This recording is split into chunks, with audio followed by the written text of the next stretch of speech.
Bintegers. This is my second one here today. I'm just coming on live. It is about 5:40. We've got a trip already queued in. It should be a busy day. For those of you who are just tuning in, my name is Binyam. I am an Uber driver and a content creator. I share my experiences as an Uber driver and intentionally want to bring encouragement into this world through the connections I make along the way. And I do that through the amazing people I get to meet while driving for Uber on the Uber platform. So it is it's kind of cold out here today, icy as well. And beginning of the day, it'll be a good full day here today. This will be my first day live streaming like for a full day. So the dynamics that I'm working with currently, just so you guys know, is if my rider does not feel comfortable with having a live stream going on while in the midst of the ride, then I will turn it off and then I'll come back on afterwards. I put the date after Uber Bintegers Live. That's the title of these live broadcasts, these streaming sessions. But then I also have like an O1 or O2 after each one, just so you know which segment we're on if I had to go offline for whatever reason. Because sometimes I have to pause and do a couple of errands in the midst of the day as well. How am I feeling today? Today I'm not feeling really fulfilled at the moment because I was trying to get some stuff done this morning. Troubleshooting, I was trying to do some troubleshooting with my playlist. So I try to make sure that the music that I'm playing is appropriate one, but also it's also like royalty free. And the service that I'm using is called Artlist. So I was trying to download from there onto my Spotify. It wasn't working very well. I tried different ways of getting it to go, but it wasn't doing it. So I just finally gave up. But it's frustrating because you commit time to it when you could be doing something else, and so I'm feeling behind the 8 ball already. I was planning to start far earlier, however I didn't get a chance to. So yeah, last night, same story. I was hoping to get some stuff done last night after playing beach volleyball with my team. I was far too tired, so I just went to bed. So no new videos posted as of yet, but I'm gonna try work on the schedule to get down. I'm just in this season where I'm working on things one at a time, I think, and so I'm just a block away from my ride here. Excuse me. But this will be my first ride for the day today, and it'll be good. It'll be good.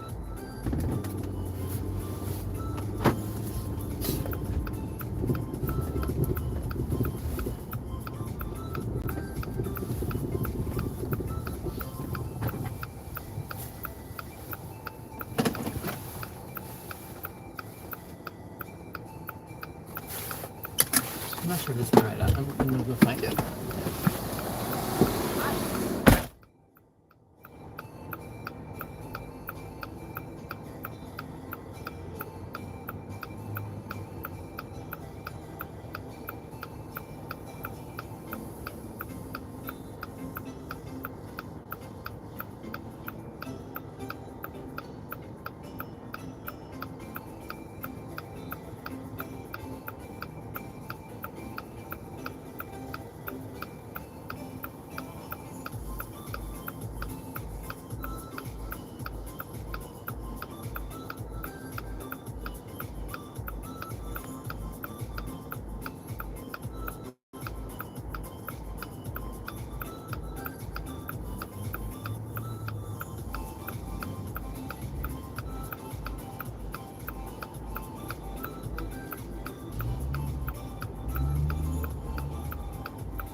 saved my life. Hello. Well, it'll be quite the experience. No, I appreciate the warning as well. Yeah, my pleasure. Like I say, it's a big deal that, I don't know, I don't know if you ever watched videos where they're kind of entertaining to watch, but the thing is, the folks who were being filmed, they never had a choice. And all of a sudden True. now, those moments that they were caught in unexpectedly, usually it's like at their expense, where someone is making fun of them or scaring them or something like that. That's a really vulnerable moment, isn't it? Yeah. And so it's like, So, yeah. I mean, Or at like least the you're honest about psychic it. videos where they get bombarded with trauma and they're not prepared for it, and then it gets posted on YouTube and you're like, oh.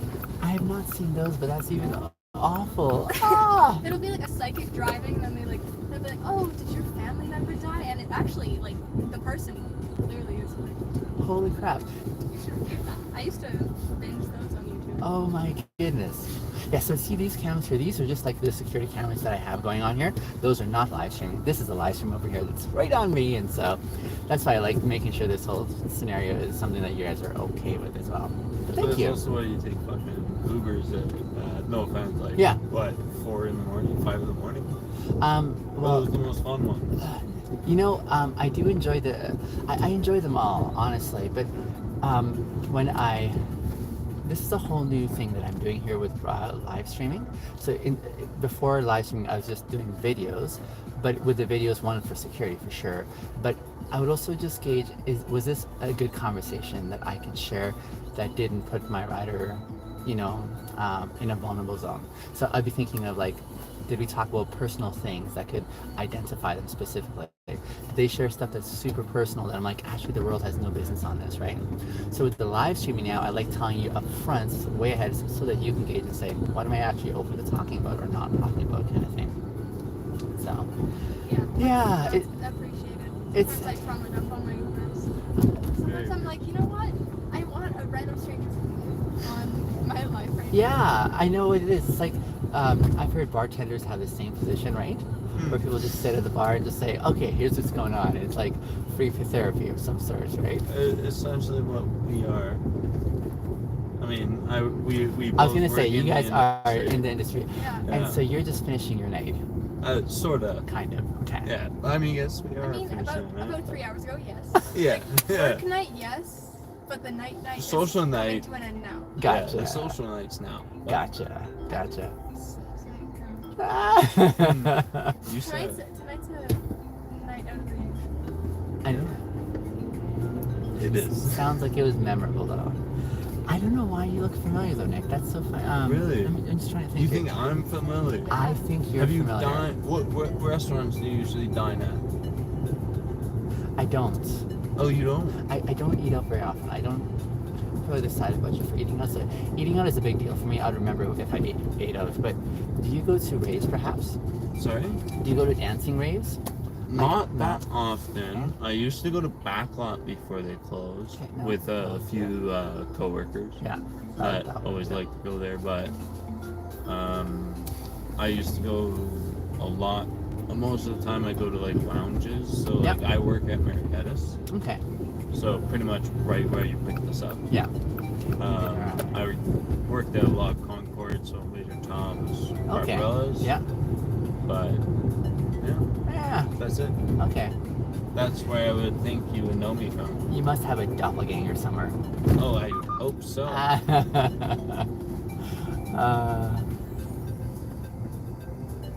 So you're the envy of most who are waking up at this time getting ready for work.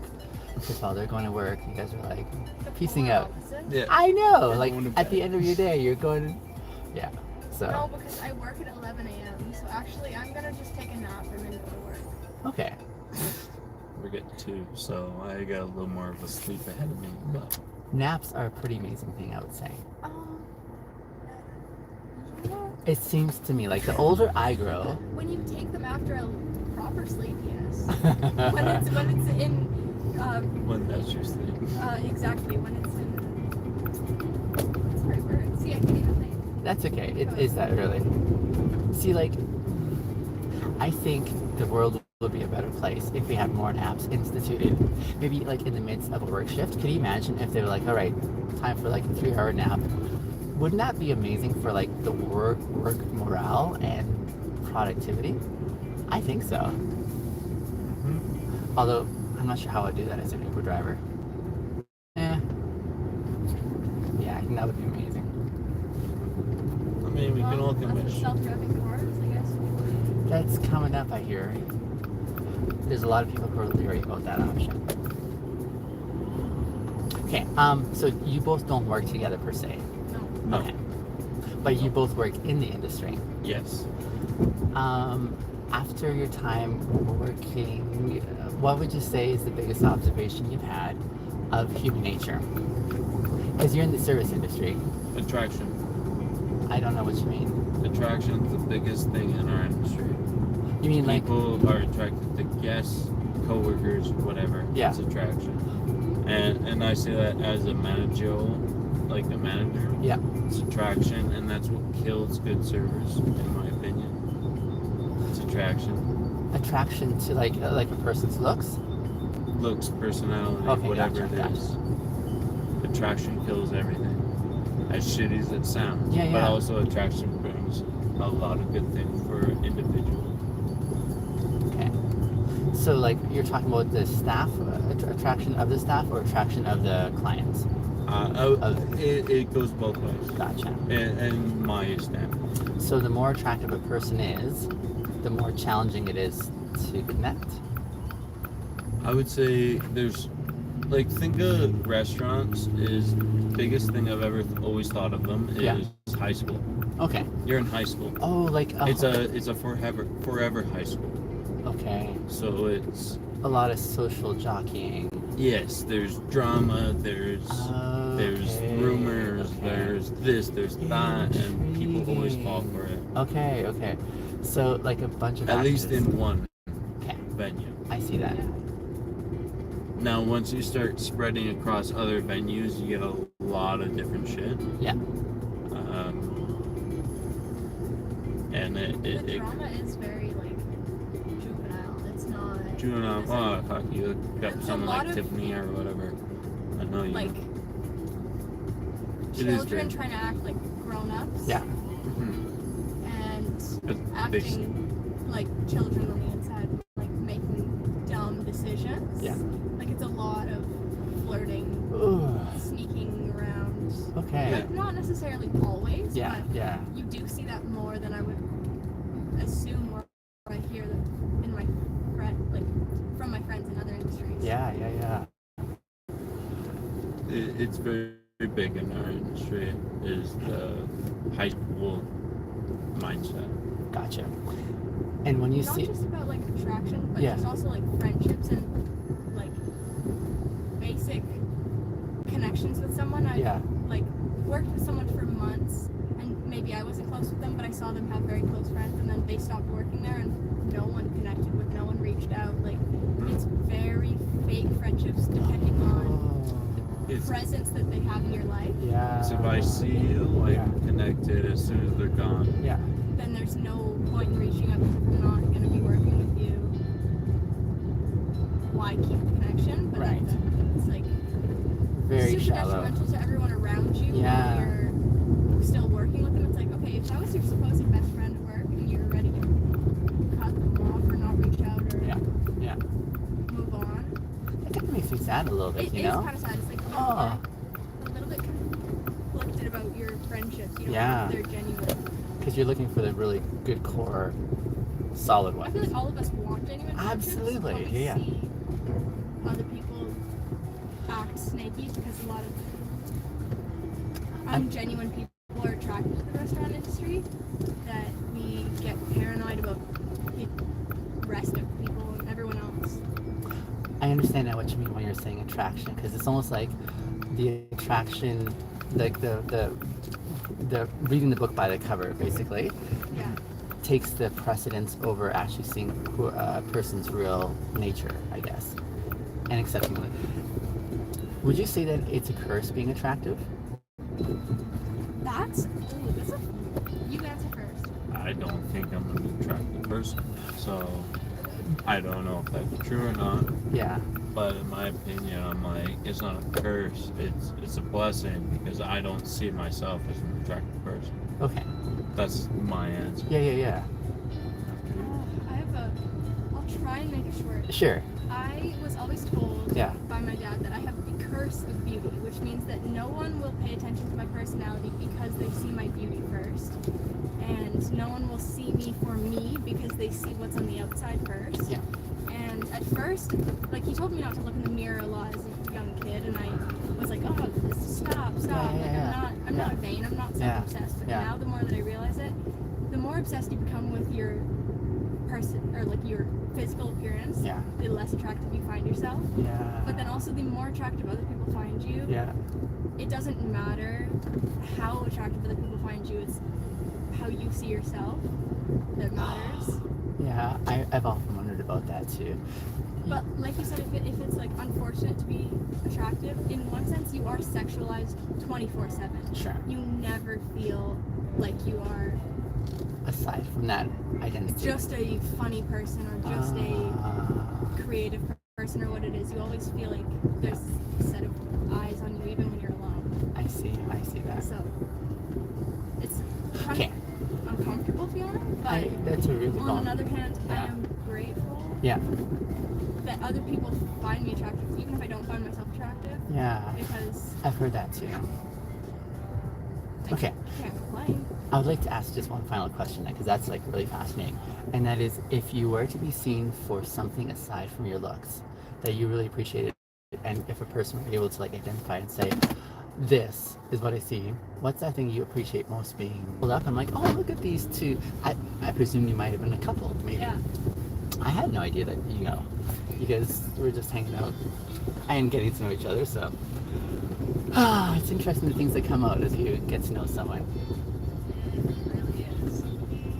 That was a good night, but no.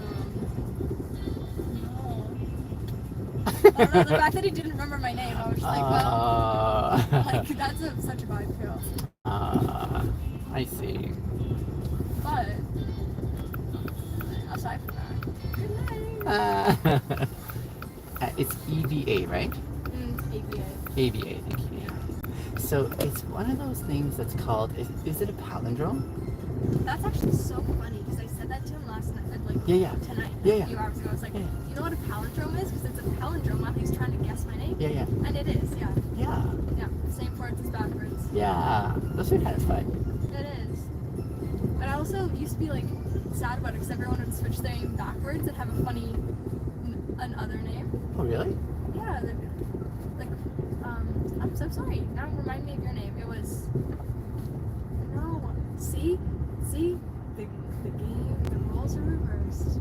Now I'm the shitty one. I wouldn't say that. Here's the thing. I've come to a place where I sort of legitimize these things. So I legitimize, for example, here, I know I've got a terrible memory. Up front, I'm very, so moments that we may have shared that were really impacting, but I make space for that because I'm like, okay, maybe that's not the way I'm wired. For me, I make memories in the moment, in the present, and so I kind of think of it in terms of, here's what I'm experiencing in this moment, but I have a whole bunch of other moments that are coming up that I gotta clear space up for in my head, maybe, I don't know. Yeah. This is where it's kind of helpful, especially in those connections, whether platonic or romantic, where you say, it's a really big deal that you remember. And so I had a girlfriend once, and with my memory being terrible, she did get hurt sometimes when she's like, I'm so sad that you didn't remember this meaningful moment, right? It was meaningful in her mind. But for me, and it was meaningful, but it just wasn't, it got eclipsed somehow. So my request was, when those moments coming along that you really want me to remember, can you just pause there and say, okay, Vinium, this is a big deal. I would love for you to remember this if you're able to, or something like that. Yeah. And then I'd be like, all right, this is noteworthy. Absolutely. And work hard at that, so that I can also be in that moment with her, for example, right? So communication is such a, you're mentioning even in the industry, the observations we're having. I'm not in that world. And if I were to come into that world, I'm not sure if I would survive or not. Just because like the way I engage, I like being upfront and saying, hey, here's what's on my mind, here's what my thoughts are, here's my desires, inclinations. I like being upfront. But I wonder if maybe people do what you were describing because they don't feel safe to show the real them, you know? They want to connect, but the only way they know how to connect is by protecting because they don't want to get hurt while they become vulnerable. That's the word, isn't it? Yeah. Vulnerability. I feel like you got it like right on the nose because when I got into the service industry, before I worked where I work now, which is a fancy restaurant, like considered a fine dining restaurant. Yeah. I worked in just a fast food place, and as much as that's like the service industry in a sense, it's not the same as a restaurant. Sure. Now that I work in a restaurant, when I first got into it, I did go on completely pure intentions and super optimistic about every single friendship and every single relationship. Yep. And then over some months, I realized, oh, okay. Yeah. Maybe not everyone actually likes each other as much as they act like they do. So I did exactly that. I built up a wall in what's it called? I don't know. Like in preparation for getting hurt or being betrayed by anyone. Yeah. So almost like preemptively and I've kind saying. of molded into the exact same as how I saw them before, which is not a genuine friend, not looking for a real connection with the new people. And it's like, okay, if we're all just here for work, I guess, we may as well just be work friends. But at that level, I have made quite a few and more genuine friends than I have fake friends at my work. I have a really nice workplace. Yeah, here's the thing. I live right in the Beltline, like just a block away from like that busy stretch. Love being so close. In the summer, I like walking along 17th. I call it Peacock Lane because everyone's like, you know, there's the really nice cars that come really slow with the loud motorbikes. And kind of stress their stuff. Like that's where. Yep. You got it. When you're dressed up. So, I like walking along there. And it's so much fun listening to all the laughter, and I see the people who are eating out, and I'm like, wow, that looks fun, you know. I see them in the midst of their friends. I see, you know, the ones who are driving their fancy vehicles and so on. But then in the back of my mind, another really strong comes up, Ava, and that is, I wonder how many of these individuals in the midst of friends, in the midst of, you know, this wealth and display and everything, I wonder how many are still going to go home and feel alone still, like, because it never actually got to the core. Another way of asking it is, I wonder how many of these connections actually really meant something deep, you know? Yeah. Speed and red light camera in 300 meters. Speed limit is 50 kilometers per hour. And so... completely relate to that. I go home from almost every single interaction with any friend, and I'm like, well, I wish that made me feel better. Something, I know. Like, I felt good in the moment. It was a nice distraction, but it didn't touch. And maybe like there's something there where I feel that almost every one of us, I think the core desire, I like the word intimacy, and the word intimacy, most people might think of it just as romantic and just at that level connection, but I think of it even more like, I would say what we're doing right now, super intimate. It's super intimate. Super intimate, right? There's something just, and for me, intimacy, I heard it once where someone said, intimacy is basically into me, see. Intimacy, into me, see, which I found really powerful. And I think that really strong desire, and I know what this is like because I've had this for decades in my life when I didn't have it, but it was just that we protect ourselves, but really we desperately want someone just to see us for who we truly are, like messiness, because we know how messy we are. We can hide that. But is there a way that someone could actually see us, and in seeing us, is there a way that they could potentially also say, you're good, and I take you fully as you are? That's a powerful thing, I think. And I'm in that space now where I've learned a lot of like really important lessons that have enabled me, first of all, to like, I guess, one, to be intimate with myself first, but then also to be able to now extend that to others and say, hey, I'm interacting with you on the level that you're a fellow human being, and on that premise, I like what I see because I can relate to that, Yeah. basically. So, yeah. No, I agree with that. I feel like every single human creates intimate relationships like this one. And that's what I meant earlier when I inaccurately labeled it trauma dumping to my Right. Ubers. I Right. like to have genuine, deep conversations. Yep. If they're comfortable with it, of Sure, course. I'm sure. like, can we, like, are I'm you, open to yeah, exactly. shooting Can we have a breeze. conversation? Can I ask you a Absolutely. question about Yeah. your life and your perspective on love or whatever it is? Yeah. Because I like to hear a perfect stranger because they have no prejudice, they have no idea what's going on in your life. They have only their own perspective Yeah. to give you, Sure. and I like to hear that. I like Yeah. to hear, Absolutely. like, because right now I'm going through a breakup. Like, yeah, this is not my boyfriend of a long time, and right now I'm just like talking to every single person I can about breakup advice or like advice on letting go of a love or like, yeah. So I mean, I guess I'll do the same to you. Do you have any advice?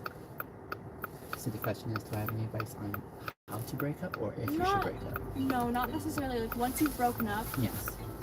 letting go of the past relationship Yeah. and working on just you, and like what was like maybe just a quote or Yeah. even just like one thing that brought you peace. I would say for me, in the aftermath of my breakups, one was, I guess I really appreciate like understanding what didn't work out or what were my observations that I'm learning from this breakup that I could find helpful. One for me, first of all, personally, and in my future context, what am I going to ask for? Because I don't like learning lessons twice. No. You know what I'm saying? There's some things I'm like Very much so. that, and when you're in the romantic space, I feel like, I don't know, like the heart. I wanna protect my heart, but I want to give it to a place where it's safe. And it hurts when it's burned or hurt, and so, and I want to do the same for someone else. So I'm very cautious who I give my heart to, and so even though I'm very open, I'm also very slow in the way I progress because I want to see over time. For me, it takes time to get to know a person's intentions over time, right? And so, yeah, like right now I'm single, yes, but in my singleness, I know I'm not desperate, I'm not thirsty anymore. Yeah. I definitely would love a relationship, but I want to create a quality one that I can savor. In the meantime, I'm wondering, what can I learn about me that I want to, like, I don't want to come to a relationship to say, I need you to fix these parts of me. You know what Yeah. I'm saying? Yeah. I What want- parts of me do I need to fix before, like, so that I'm a whole person before I go into the next one? Yeah. It's not like you're gonna be perfect, but it's more like, is there a way that you can sit in your eunice, like in this season, and be content? Yeah. Content. What are those things that you can learn to say, I really value me as an individual before I see me as joining in another connection? Yeah. Thank you. Yeah, You're welcome. I appreciate that. Me too. Well, this was super cool. This is a really fun experience. Thank you. I appreciate this. I'm so glad. What is your YouTube? I want to search it up. I'll give him my card. Is that okay? Okay, yes, absolutely. That's even easier. Thank you. Then I don't have to type in on the screen and like, stare at the bright light right now. Thank you. I would love to see you again, dear. Thank you very much. My pleasure was mine. He called Uber. Yes. Unfortunately, I would have favorited you, and I bet he'll give you a great tip. But thank you. It was wonderful to meet you. Likewise. You have a great night. I hope to see you again. I'll remember Yeah, you, me too. Ava. Yes. I know that's important. I see you. Remind me Binion. of Binium. Thank Remember a bin full of yams, and you'll get to Binion for a you. Binium. Binium Philippines. Yeah, yeah. Binium. You got Binium. it. Binium. Okay, I'm writing it down. Thank you. Where's your door? What? Pardon me? Which door Oh, is it's yours? just that way. I'm But I'm gonna- gonna. You're gonna go around back. I just like making sure that you're gonna make it in the door. Thank you. I'm gonna go down the side of the house. Oh, I see. Okay. So now you won't be able to tell when I get in the back, I but understand. I will be safe. Okay, darling. Thank you. My pleasure. Good night. Thank you. You You're welcome. too. Try to forget. Absolutely. Got your water as well? Oh yeah. Awesome. Thank you. Bye. Thank you. You're welcome. Have a good night. Thanks, dear. Thank you. Oh, that was sweet.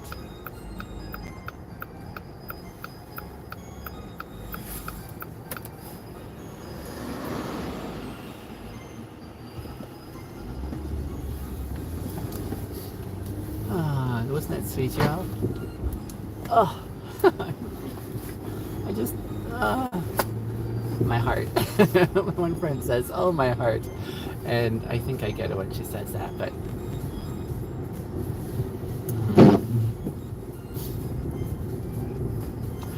I rarely ever know I rarely know what to anticipate when I meet these folks. I don't know what their story is, what experiences they're in the midst of. So I'm just deleting that one up there because I did not get permission to post that. So I'm just gonna clear down there because it was a good one, but we don't have permission to use it. So we're off to pick up our next ride in the next 3 minutes or so. Oh, any insights from y'all? It was a really neat conversation, right? That idea that a lot of our social engagement is almost running off of social appeal by way of attractiveness. What an interesting concept, Roxana, right? Very interesting indeed. Yeah. Oh. I'm still like, here's the thing, they didn't know what to anticipate. But when I told them there's a live stream, they're like, really appreciate the heads up for sure. And then, I don't know, just capturing those moments of real connection. This is, I think, what I thrive off of. That was good.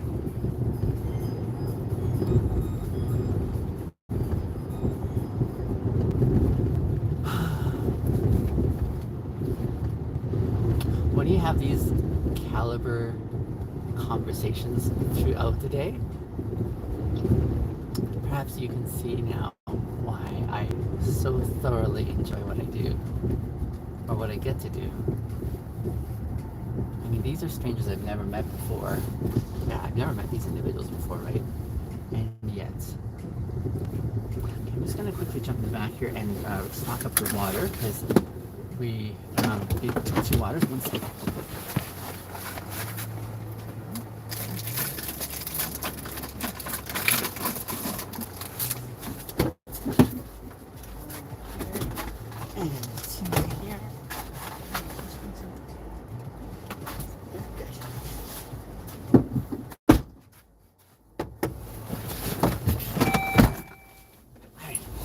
I just like to get things set up for the next rider before I get there, because sometimes when my supplies diminish, I gotta restock again, right? So my previous riders were appreciative of the water. I'm hoping I'm not too late for this next ride, so I'm just hustling to get there.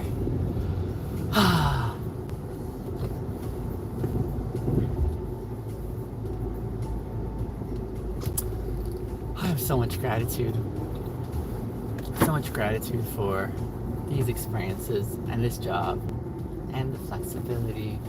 So many things. Yeah. Alright, here we are, pulling up to my next ride.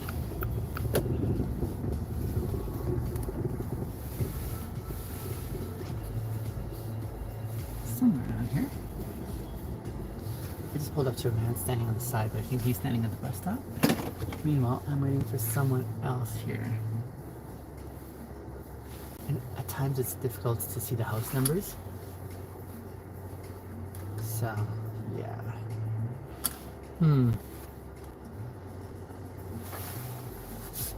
So when I pull up to a place,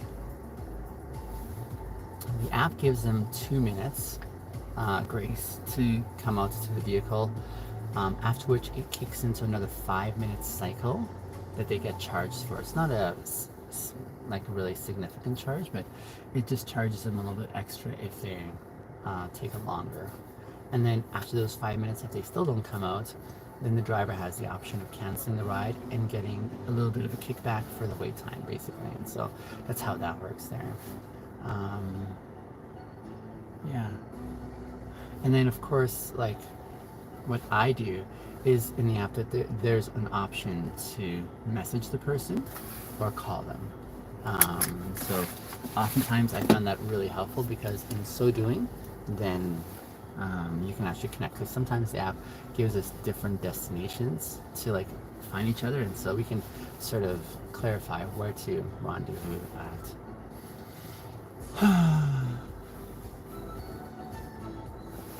I don't see my ride quite yet, but we'll just wait here. Oh, there they are. Hello.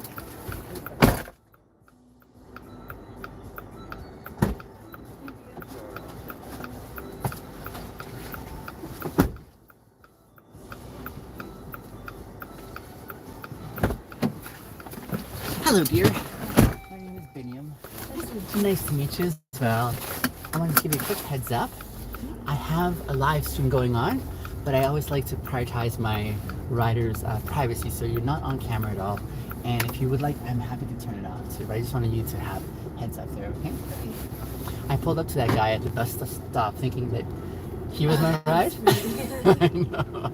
And he just didn't give me any cues of like familiarity. I'm like, maybe you're not my ride. I'll just keep driving by. Are we doing good for time, by the way? Yeah, we should be fine. Okay, good.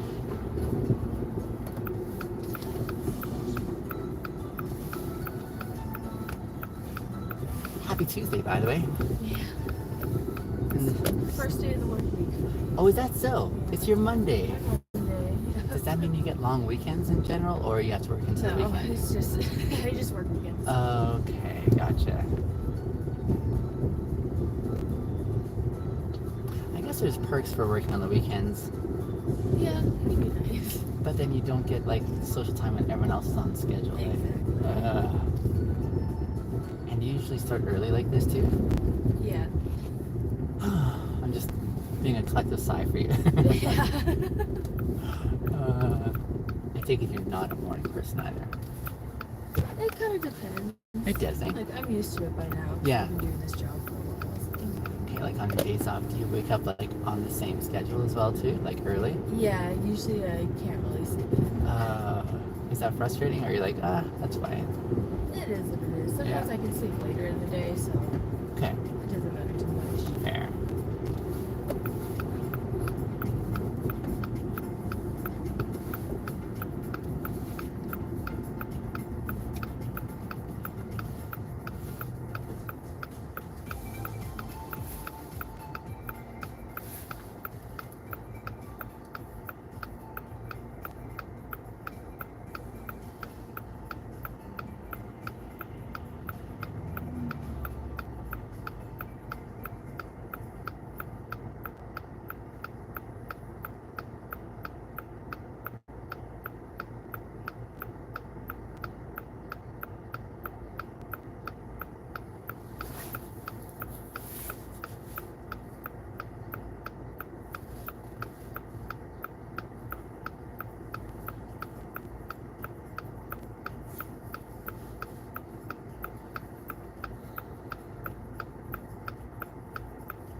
I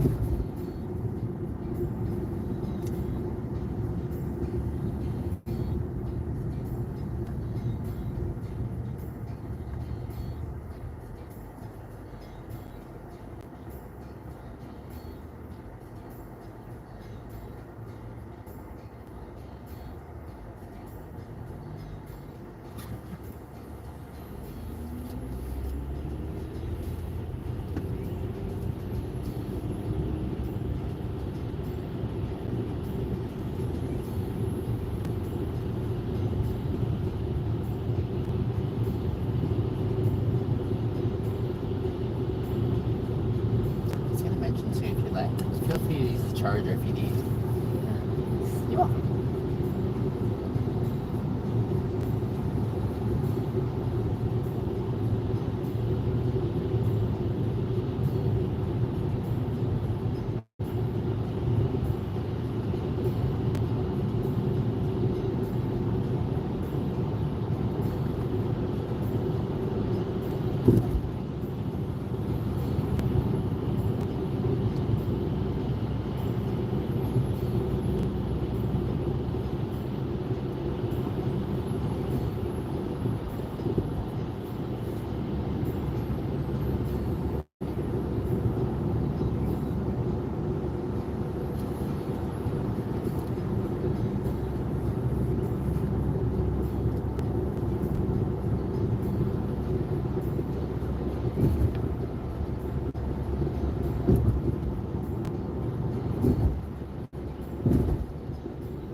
Do you ever wish your ride or your commute were longer in the morning? Pardon? Do you ever wish your commute were longer so you don't have to get to work sooner?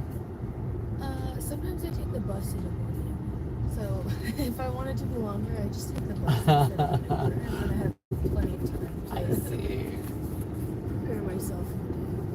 I'm one of those that likes to like stretch out moments that I don't want to have coming up. Like, Yeah. It's like a reverse form of procrastination. It seems. Yeah.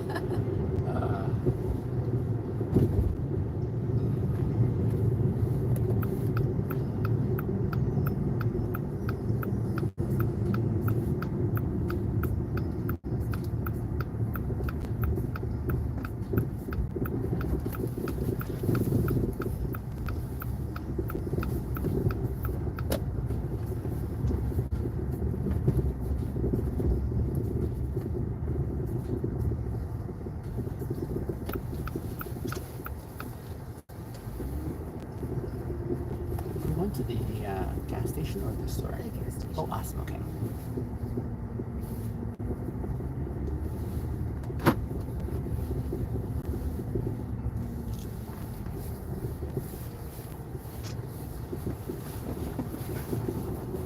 I hope your shift is uneventful in a good way.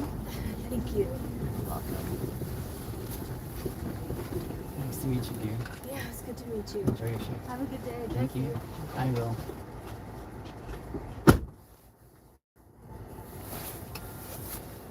All right, we're off to our next ride. We're ready. Let me just pause this camera here. And sometimes I just get a sense if my rider is inclined for a quiet ride, and so I like being able to honor that. And in the morning, especially, I find that yeah, in the mornings especially, I find that most people are just more inclined for a quiet ride. So I'm more than happy to oblige that. Yeah.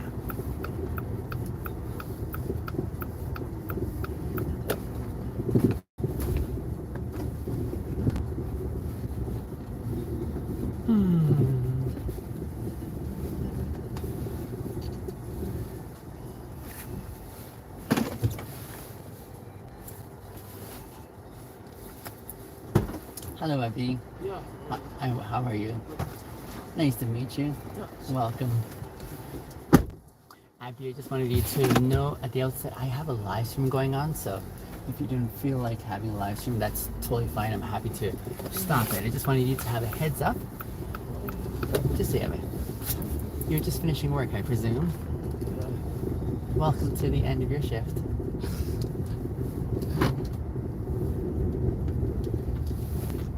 When everyone else is starting, you're finishing, and so everyone envies you, I think.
isugu guulaysta suku gula sicir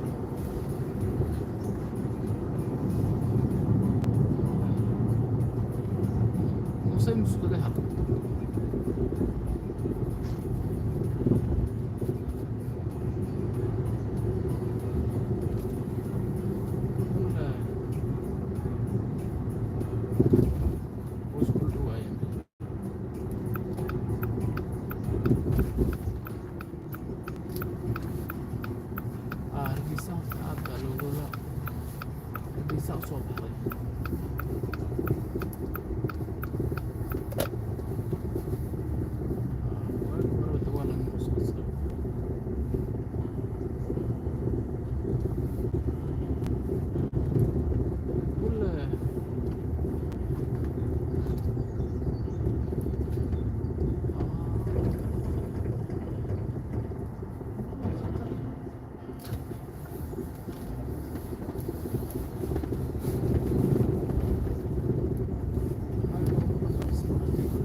Thank you. Have a good night.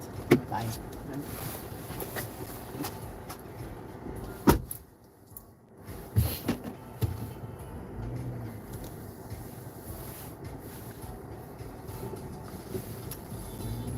It's been a busy morning this morning so far with Uber. Rides coming in pretty fast.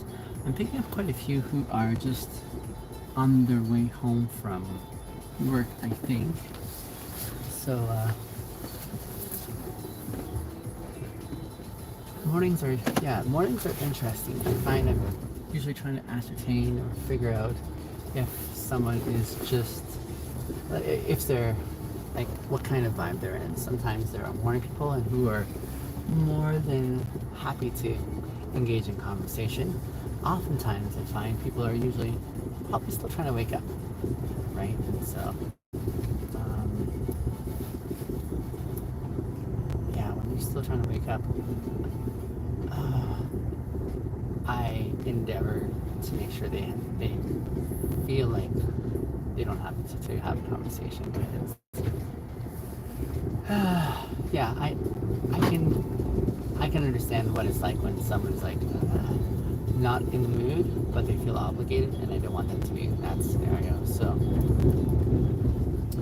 I'm wondering though, for the live stream's sake, because I know when it's one of those quiet rides where we're not going to have conversation, I wonder if it might be more interesting to have this camera like facing the road, because that might be more interactive rather than just watching me driving and looking around, because I imagine that is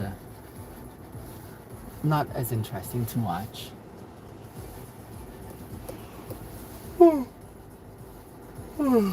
I'm figuring this stuff out as I go.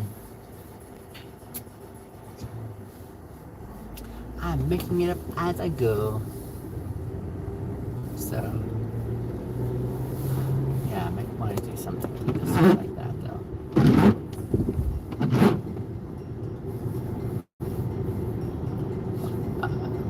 Yeah.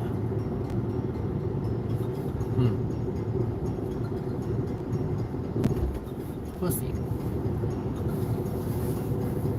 But while I'm by myself in the vehicle, I mean, I can talk to my heart's content.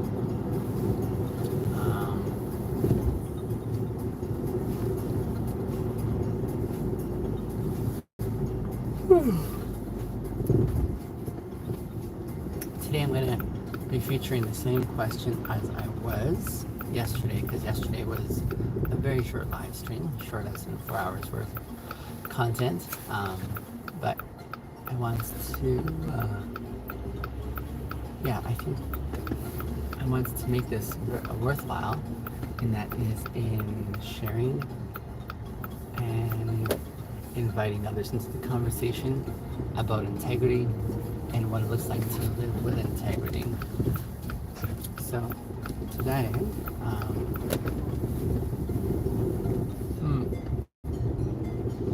the question we're posing today for those when we have the opportunity to share is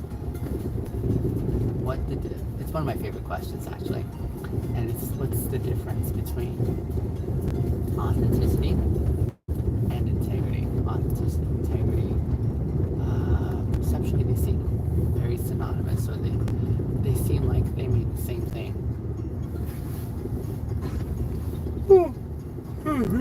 I'm yawning quite a bit today.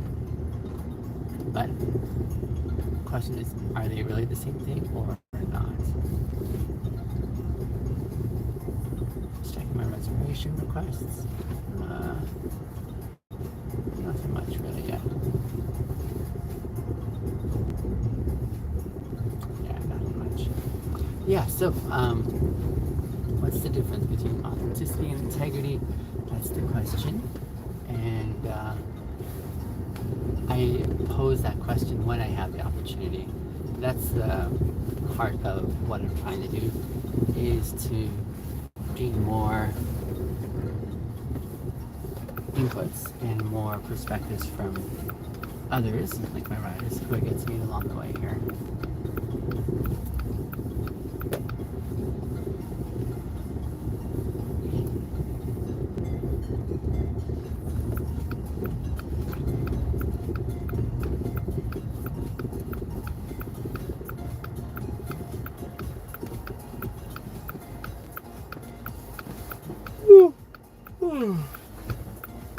I love yawning, and I indulge in my yawns. In fact, I actually rate my yawns on a scale from 1 to 10. And if it's anything lower than a 5, I don't think it was worthwhile. But anything more, I do enjoy it. So I just have to tell people when I'm yawning that I'm not bored, which perceptually yawning may seem like I'm just enjoying myself in the yawns.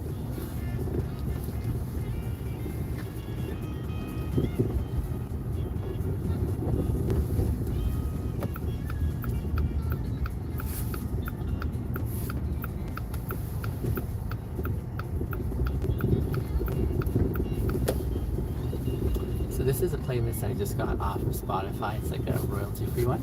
I'm not too enthusiastic about it. It's not hitting on the right notes, but it is something, I guess. I appreciate it. Excuse me. The one I appreciate is more so on a different playlist. I may have to look for a different way of getting that downloaded on here.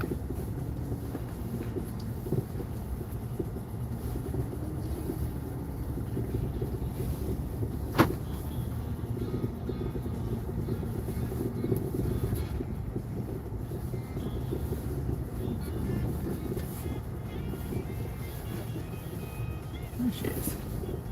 I see her.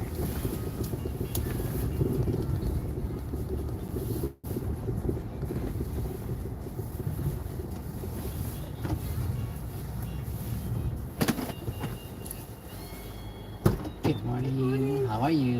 Good, how are you? Welcome aboard. Thanks. You're How welcome. are the roads out there? It depends where you're at. Some areas are icy, some are clearer. So, Cars in the shop. how is it? So you're not Lisa. I just wanted you to know at the Yes, outside. it's Lisa. Nice to meet you. I'm Biniam. Nice to meet you. I do have a live stream going on. You're not Oh, on no camera, problem. but I just wanted you to have an awareness there as well too. No problem. Lisa, it's nice feeling this sense of lack of independence, because then you'll appreciate your car a lot Please more when use you your get it. seatbelt for your Right? safety. That's how I usually feel when I'm like, oh, this is what it's like to have to depend on someone else. Oh. So you're your vehicle's good in the It is. snow and ice? That's I'm good. really grateful. Mine is too. It's really good. Is it an all-wheel drive as well? Yeah, it is. And I have snow tires. And on, snow too. tires as well too, yeah. Yeah, it kind of came unexpected yesterday, I think, for most people, right? Yeah. It was like, oh my, here we are. Winter's finally here, I think.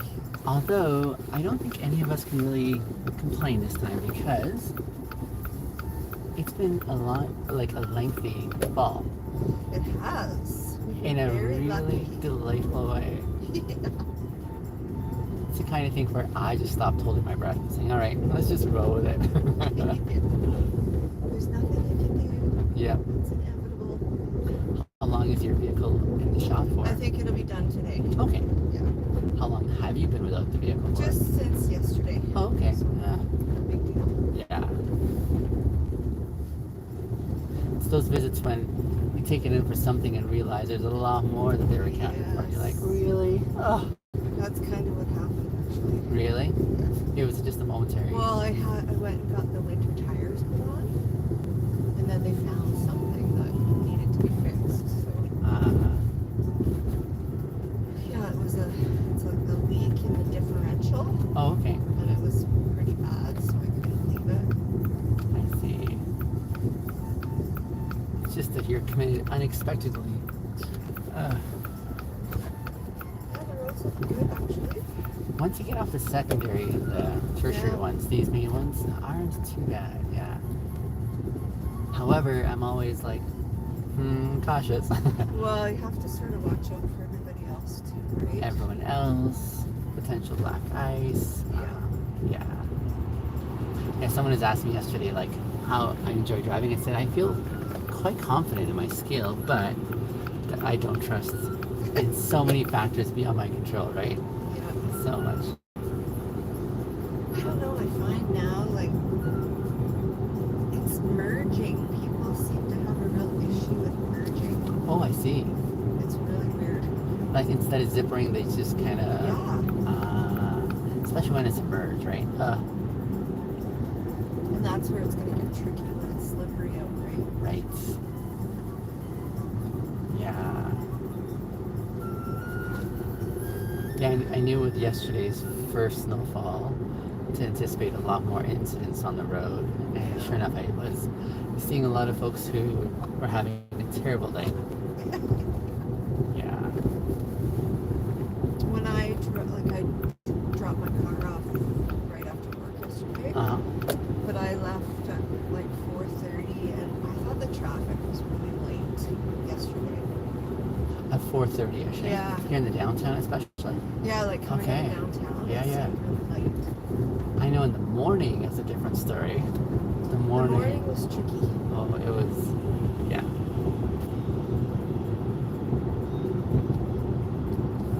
It was that temperature as well, Lisa, where it was warm enough that there was melting, Yeah. but also cold enough that it would freeze again, right? Yeah. So that's why I was a little bit uncertain of today's dynamic. But they've done a really nice job with these main ones here. Yeah. I'm surprised.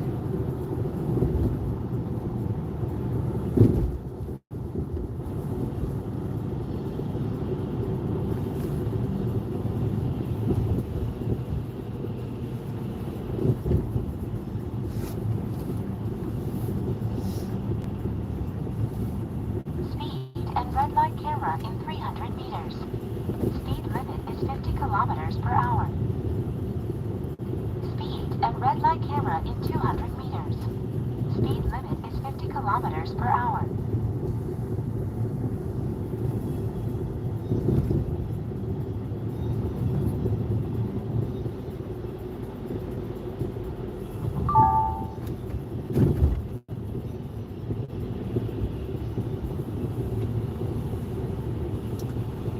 What kind of day do you have anticipated today?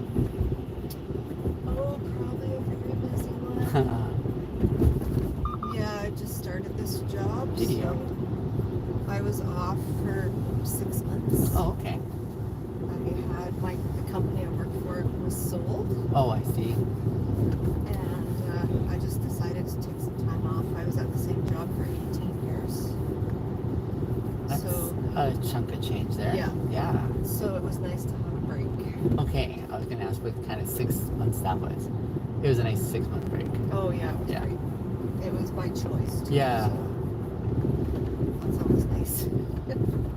And then at the end of it, he felt it was time to re-engage.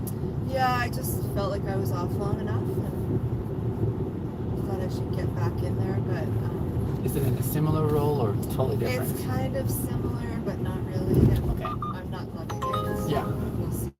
Uh, I think I'll have to keep cooking. okay. Change, right? Yeah. It's actually kind of not what I thought it was going to be. I feel like I was a little bit duped. Oh, I see. So that's kind of crappy. That's okay. How much longer do you think you have to give it I'll consideration? probably give it like 3 months. Like I literally just started like a few Yeah. weeks ago. Yeah. So anywhere. Along the way here? Where are we here? Just Oh yeah, anywhere right here is great. okay. Thank you so much. Lisa, lovely to meet you. I hope You too. it turns out better than expected today. Yeah, thanks. And you drive safe. Watch After- out for all those crazy mergers. Let me turn the light so you can see there. Thanks. You're welcome. Have a great day. Thanks, dear. Bye-bye. Bye.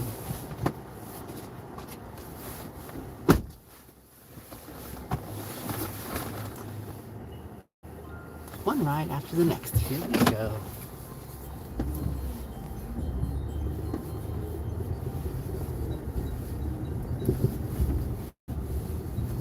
It is currently, what time is it? 7 o'clock.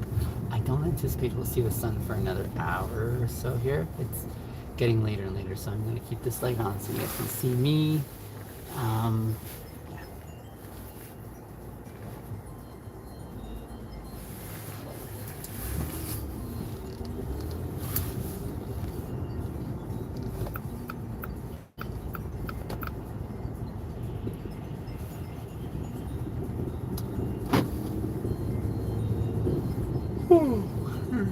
Excuse me. I am certainly indulging in my yawns today.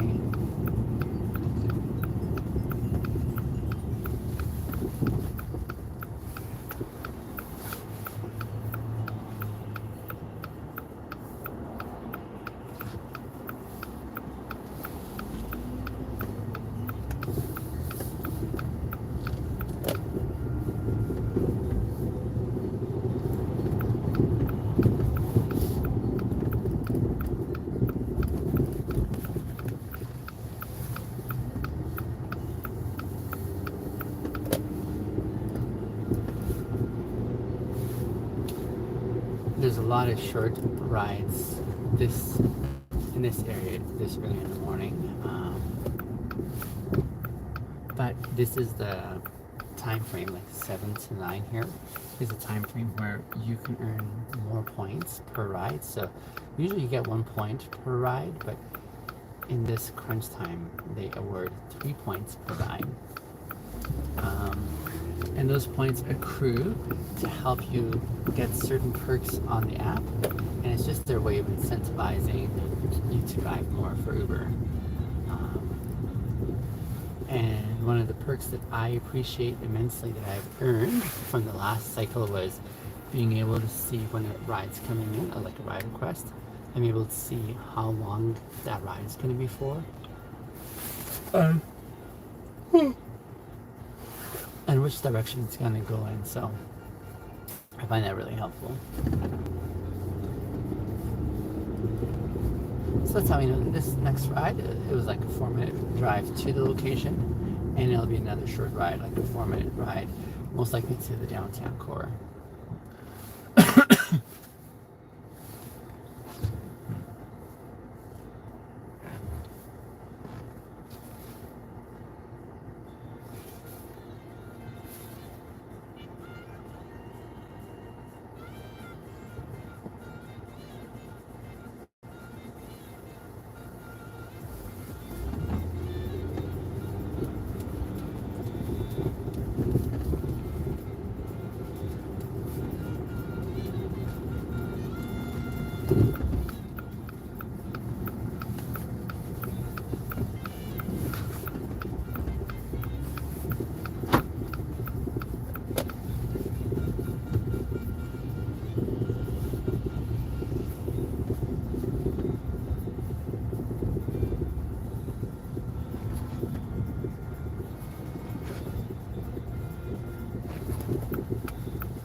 Good morning. Yes, how are you, man? Good, how are you? Welcome aboard. My name is Binion Connor. Nice to meet you. Nice to meet you as well. Just want to let you know the outside corner, I do have a live stream going on. Okay. I just wanted you to be aware so that you don't say anything that you're like, oh, I don't care for that being online or whatever. Happy Tuesday, by the way. Thank you.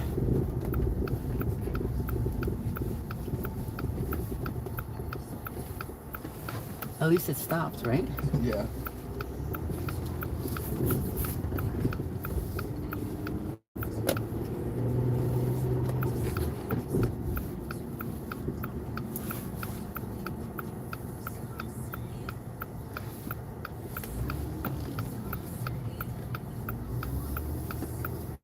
Did it surprise you as well yesterday? And look at this motorcycle, for example. Oh, poor guy. Yeah. Yeah, I didn't surprise me. Woke up with it. I was up in the Northeast around, earlier in the morning yesterday. And, I mean, there's already like crazy traffic going on. Yeah.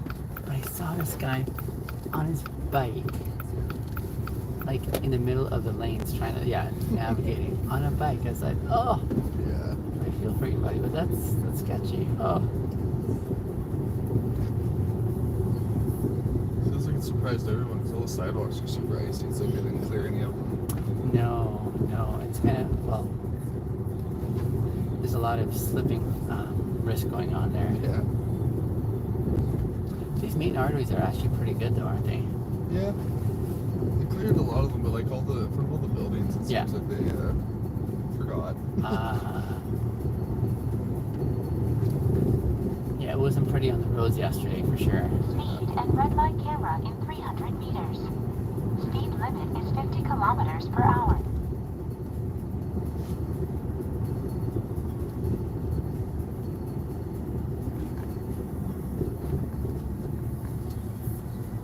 What kind of day are you anticipating today? Busy. Busy? Okay. Yeah. So like busy season in your work context? Honestly, every day's pretty busy. Just Gotcha. I'm taking tomorrow off, so Oh, I okay. have to Double up today. yeah. Anytime I take vacation, I have to do extra work before and In extra advance. work after. No, that's fair. What is it you do? Work at a commodities firm doing deals analysis. Oh, okay. Yeah.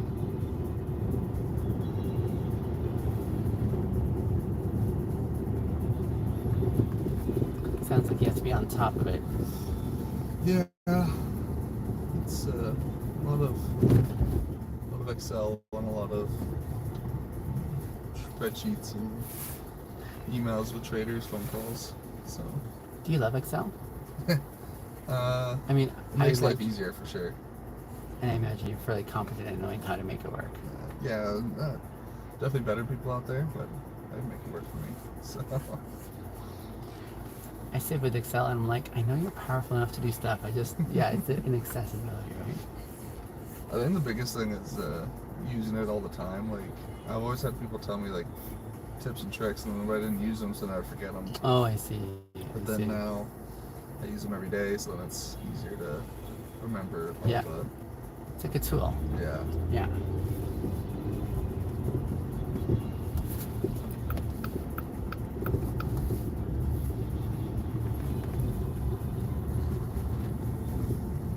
It is amazing how useful like Google is to figure out things you want to do. Mm. The real Yeah. question is learning how to know what to Google, but Right. once you get the terminology down, it makes things a lot easier. Oh, I see. So you can't even describe saying I need to do this and this? Yeah. Okay. Hmm.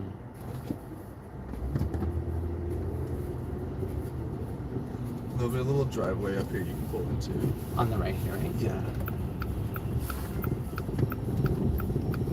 Kind of goes diagonal right there. You can pull in there. Oh, This is yeah, there. Never mind. Ah, he's gonna shift for us.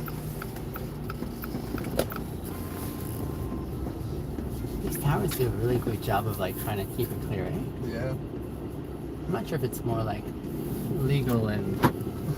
But Awesome. Well, thank you very much. you're welcome, man. Nice to meet you. Nice to meet you. Have a good one. Have a good one. Enjoy your holiday.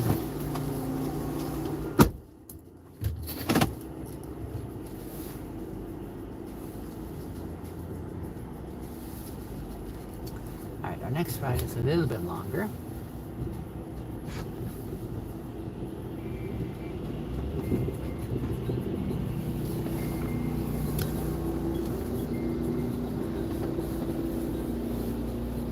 So, hi. I'm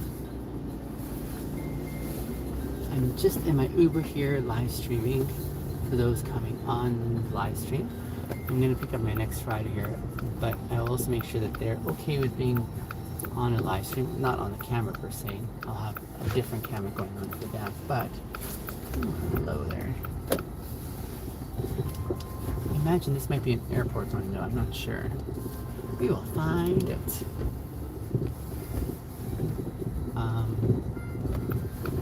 Welcome, yeah, I like sharing my experiences in my Uber, the conversations more particularly that I get to have with my riders. It's a zone that I find really satisfying, and yeah. Here's my ride. Let me go grab the door. I'll be right back.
Is just waiting for their other counterpart.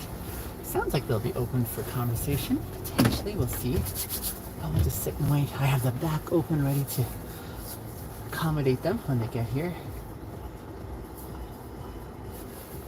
It is chilly out there, though. Oh, so grateful for a warm interior that I can sit in.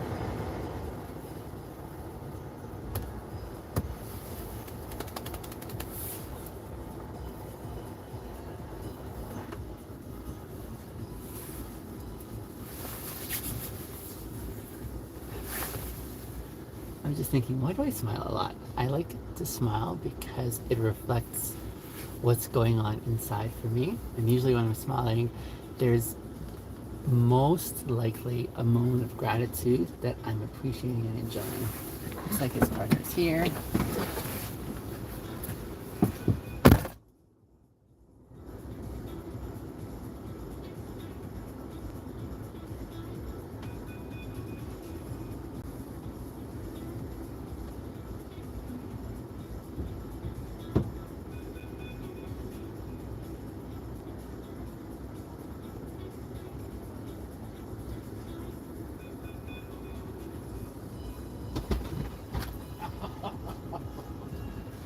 Thanks so much. Well, really wouldn't. No, I agree. Anyhow.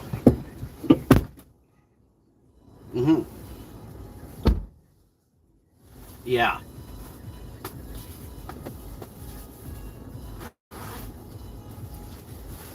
Well, it is. We're gonna.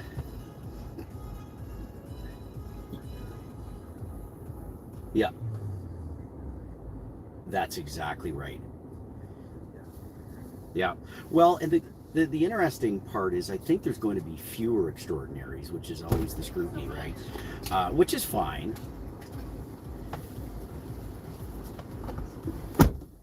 Yeah.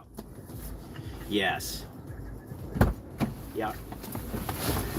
I don't know your name yet.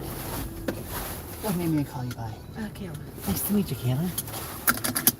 Okay. I'm just Okay. telling Well, Brad let's that talk about it. I have a live stream going on, so if you don't watch having a conversation, I'm also going to. Okay. Yeah. My name is Bingham, by the way. Nice to meet you. Likewise, thank you.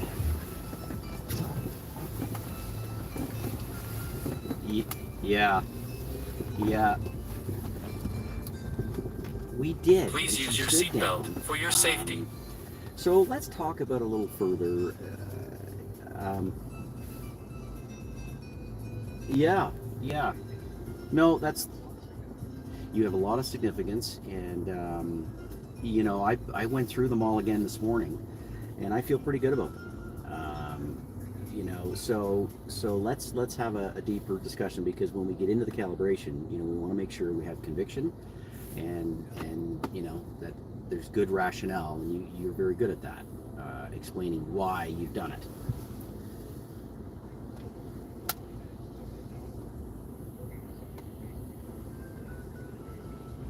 Yeah. Great.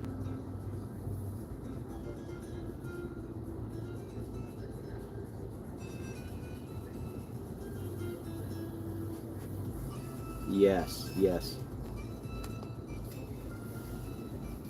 Mm-hmm. Mm-hmm.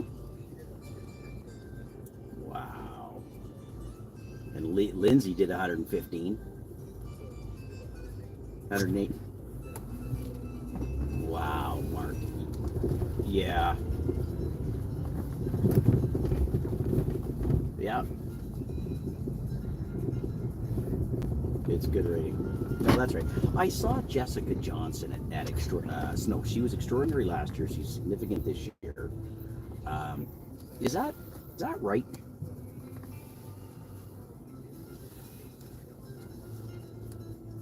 Yeah.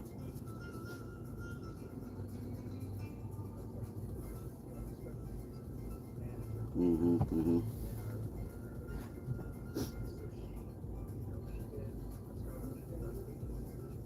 Mm-hmm. Yes. Bit different.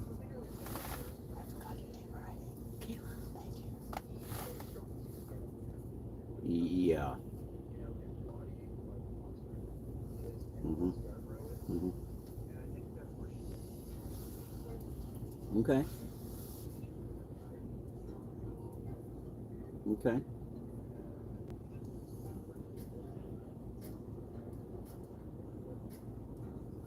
No, I know that. Is she titled right, Mark? Is she titled right? Is her income right? Probably right. It seems right for her. Yeah. Uh-huh. Yeah, understood.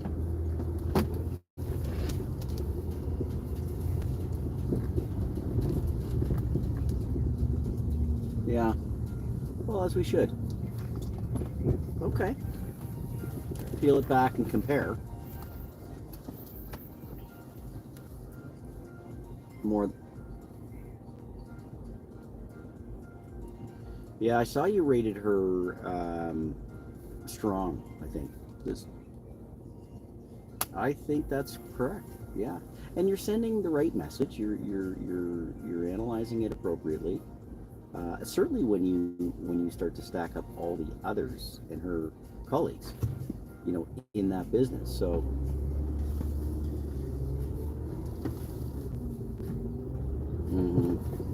it's okay. Yeah. Yeah.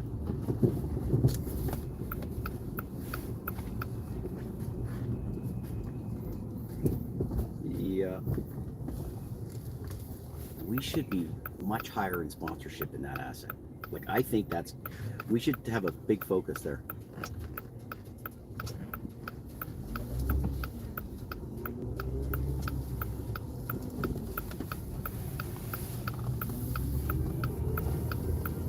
I know. It's not. It's just way low. Not a lot. No. Absolutely right.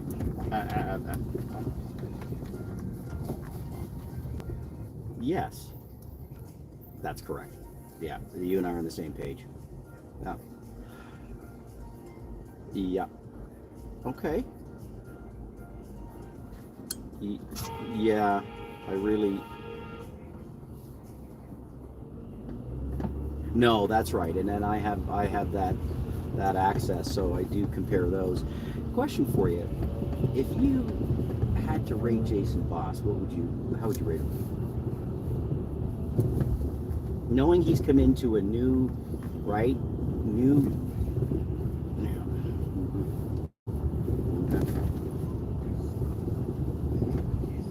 He's got some work to do. Like, on the people side. No, I don't think it's that. And by the way, if it's delivered, you know what my feeling is when we rate delivered, we're gonna fire them.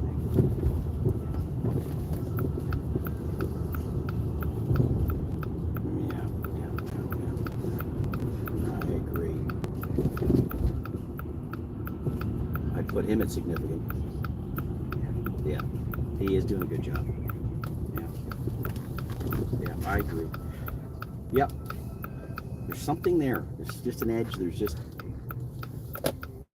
no.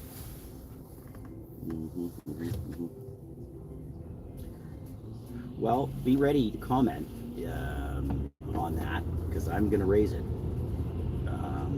Right, and that's the purpose of those things. Yeah. But it's the what and the how.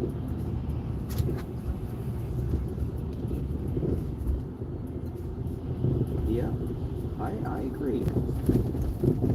I do agree. Yeah, for sure.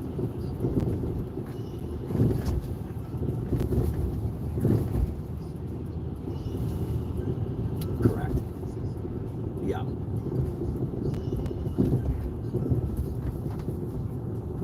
Yes. He'll be challenged that way because those team members will challenge him, whereas in the West it's not quite the same.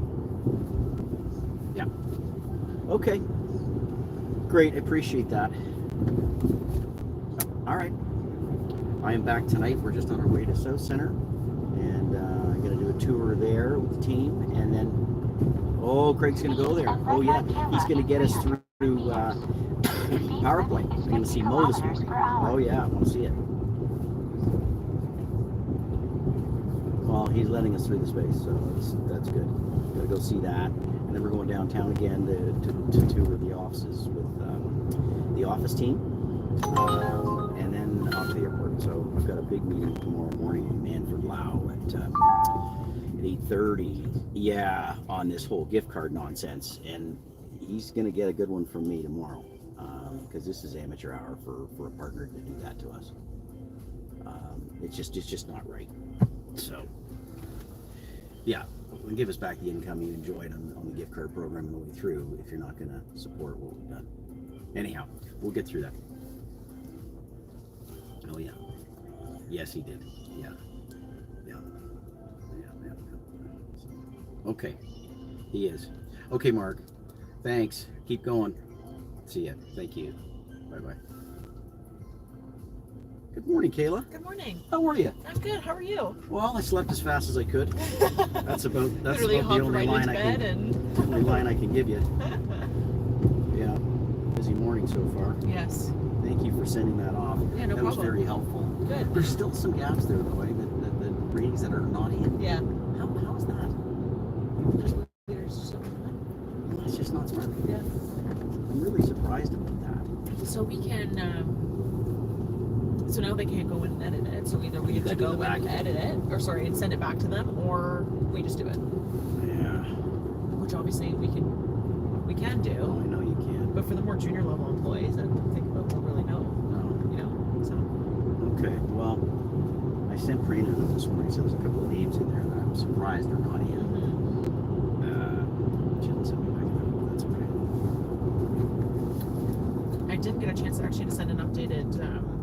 file to Mark and Ryan. Yeah.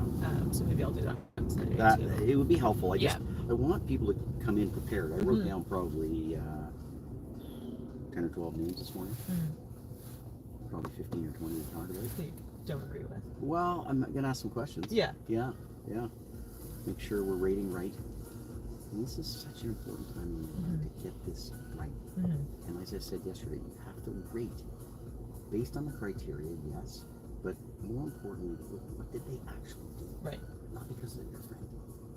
And you're afraid to have a hard conversation. That's no good. I hope my message was clear. Like, you know, when I started talking about the worst thing you can ever do is rate somebody, and then you action them. Exactly. You know, 2, 3, 4, 8 months later. You know, When I stepped into this That's role, embarrassing. I was shocked at the little amount of load that we utilize based on. well, I'm gonna want to know what the action plan is for low impact. Right. Because that should be, people think we're gonna carry that on. Right. Your action plan. So what are you doing that? Why? Yes. So, you know, so there's that. Then, you know, there's a few undelivered that I'm questioning. You know, I've been after Kevin for some time, trying to make sure that we understand more clearly about his GMs, because a lot of his GMs are great. Right. Well, that's not good enough. Right. It just isn't. Yeah. Just showing up to your job. Yeah. I don't think so. Not when we're implementing a hospitality program, we talk about tenant retention and going above and beyond. Right. I expect that. Right.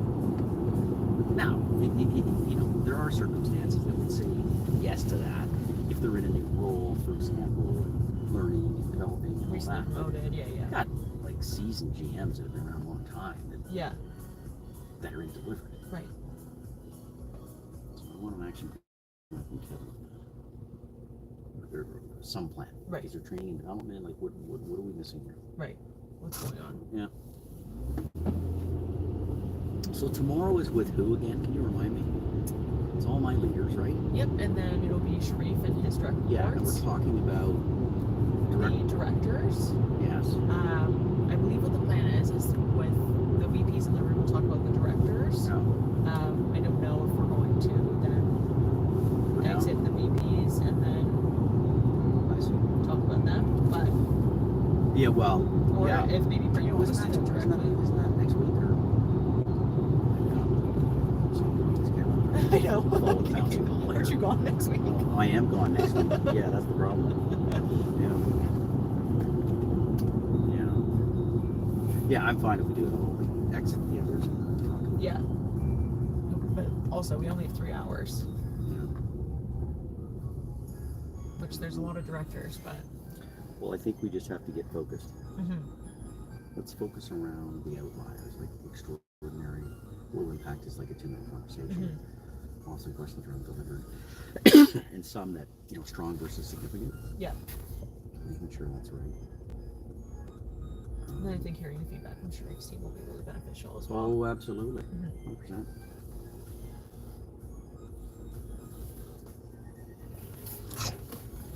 So where's the live streaming?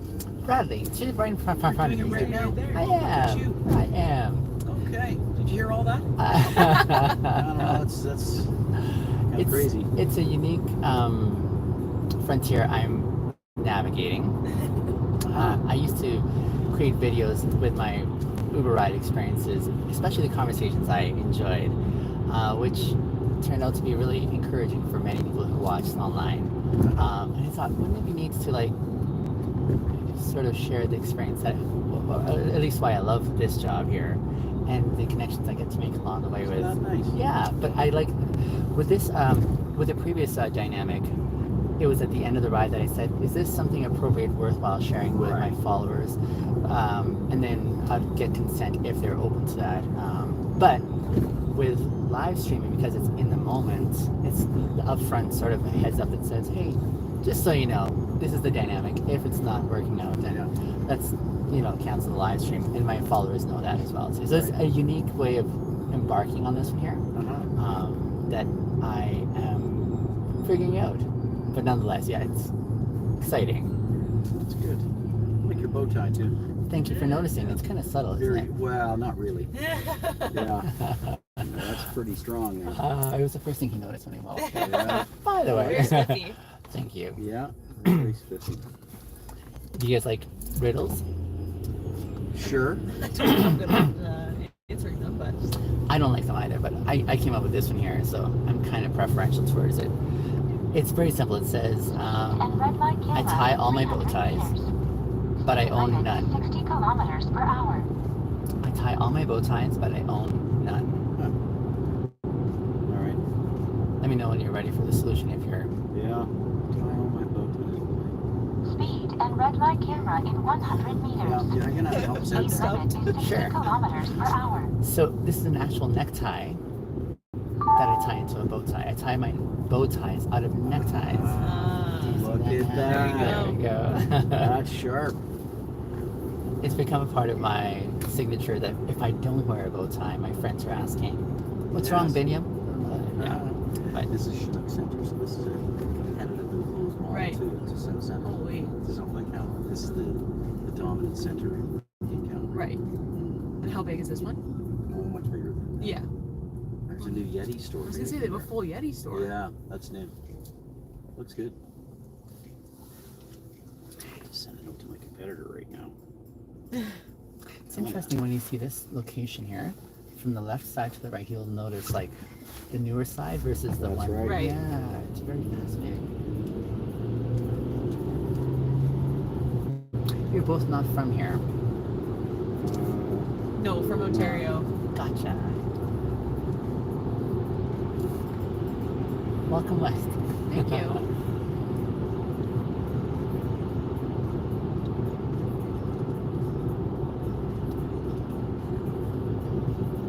How long was this trip out here for y'all? A few hours. Yeah. Oh, just 24 hours, Oh pretty my much. goodness. That's a whirlwind. That's a whirlwind.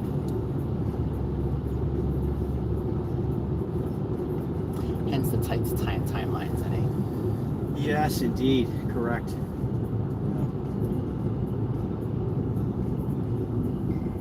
So is the bomb hitting Vancouver? I don't know. I didn't actually check the weather. The bomb. How they come up with some of this stuff is fascinating. Toronto, let's look at that. Also, I realized we said yesterday we would leave our bags at the hotel. Yeah, we did, didn't we? Yeah. well. Well, you know what, Kayla? Things change. Yeah. Good It's pivot. okay. Yeah. I mean, it's 2 degrees and raining there right now. I mean, you're checked out anyways. I'm checked out, so you know what? We don't need to go back. No, we don't. You'll just leave your bag in the boardroom Perfect. and then you'll leave from there. Yeah. So what? Light rain. Yeah. Some bomb. Special weather statement.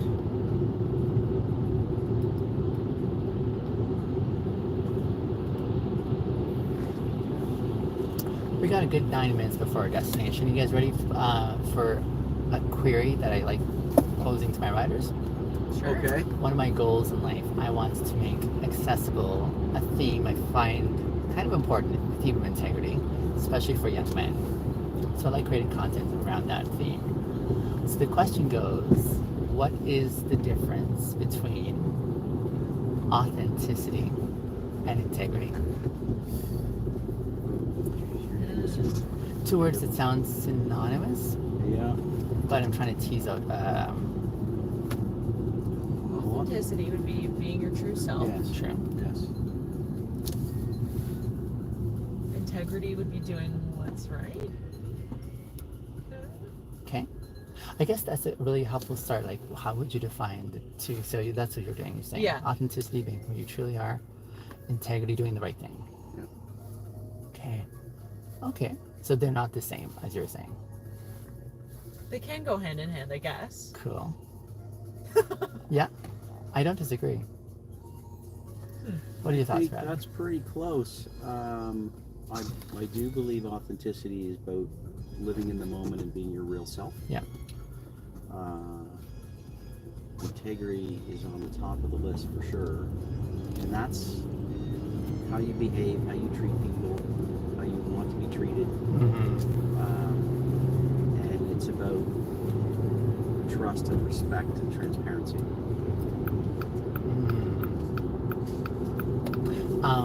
Why do those two seem perceptually challenging for most culturally?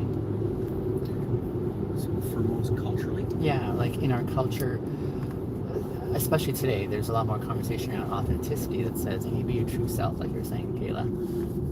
But why do we need the encouragement? I perceive we need the encouragement because it's challenging in the first place, but why is it challenging? because there's too much judgment in the world. Ah, yeah. That's the problem. Yeah. Yeah. And then how do they hold hands with each other? You were saying they work together. Being your true self while doing the right thing. I think Yeah. the more like authentic you are, or the way that you live by, Mhm. you may feel like you're being that you are living by with integrity as well. Okay. Yeah. That's I a little guess bit being perception. honest, right? Yeah. Right. Being Yeah. honest to who you truly are. Mhm. I like that. Okay. I'm gonna say a phrase, and I'll see if you guys agree or disagree with it. Is it possible to have integrity without authenticity? Yes. Yeah. And how can you have integrity without authenticity?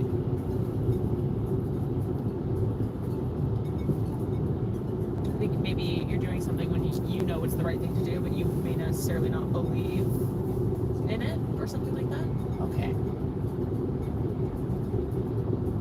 One of the ways I was thinking about it, so I love what you're saying, be true to who you are, and I think I agree with you as well, Bradley, where it's tough because there's a lot of judgment nowadays, right? And that stops people. I think if you think of the pie of authenticity, being who you truly are, wonderful. Integrity, I think, takes it a little further in saying be who you truly are while having a value system. So I don't know if Speed and red light camera in I think 400 it's possible meters. to be authentic Speed limit is 60 without kilometers per having a hour. reference to a moral framework. So one of the ways I say it is, it's possible to be a douchebag authentically. Douchebags may not have integrity, for example, right? But I don't think it's possible to have integrity without authenticity, because that honest component of being who you truly are, plus saying, here's the values I want to live and abide and submit myself to, is that extra component. So it's almost like one a little bit further than, if you will. What do you think? Another way of saying it, when I think of like defining integrity, is your values aligning with your actions, your internal values matching your external actions. And maybe part of the authentic struggle for most is acting out the things that they truly feel because they're afraid, again, of that. And so there's almost an element of dishonesty in the way we want to pose or present ourselves, right?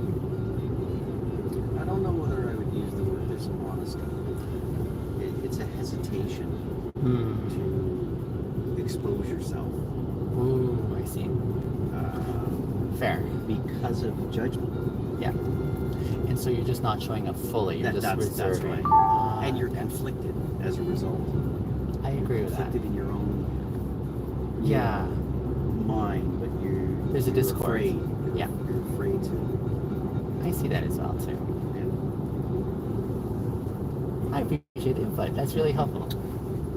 Yeah. Well, you certainly asked some good questions this morning. Yeah. Stumping us. It wasn't necessarily meant to stop. It's not like we think about these things intentionally. I think in my experience, I was just one who desired to experience integrity or authenticity for a long time, but just not having access. I think it's a worthwhile conversation to It is. facilitate and Absolutely encourage is. others to have, right? What is your heritage? I'm an Ethiopian. Are you? I am. Okay. Yes. Wonderful. You've been in Calgary a long time? Not Calgary. I've been here about 5 years. I grew up in BC. Oh, did you? I did, yeah. Right. Moved to Canada with my family when I was 8.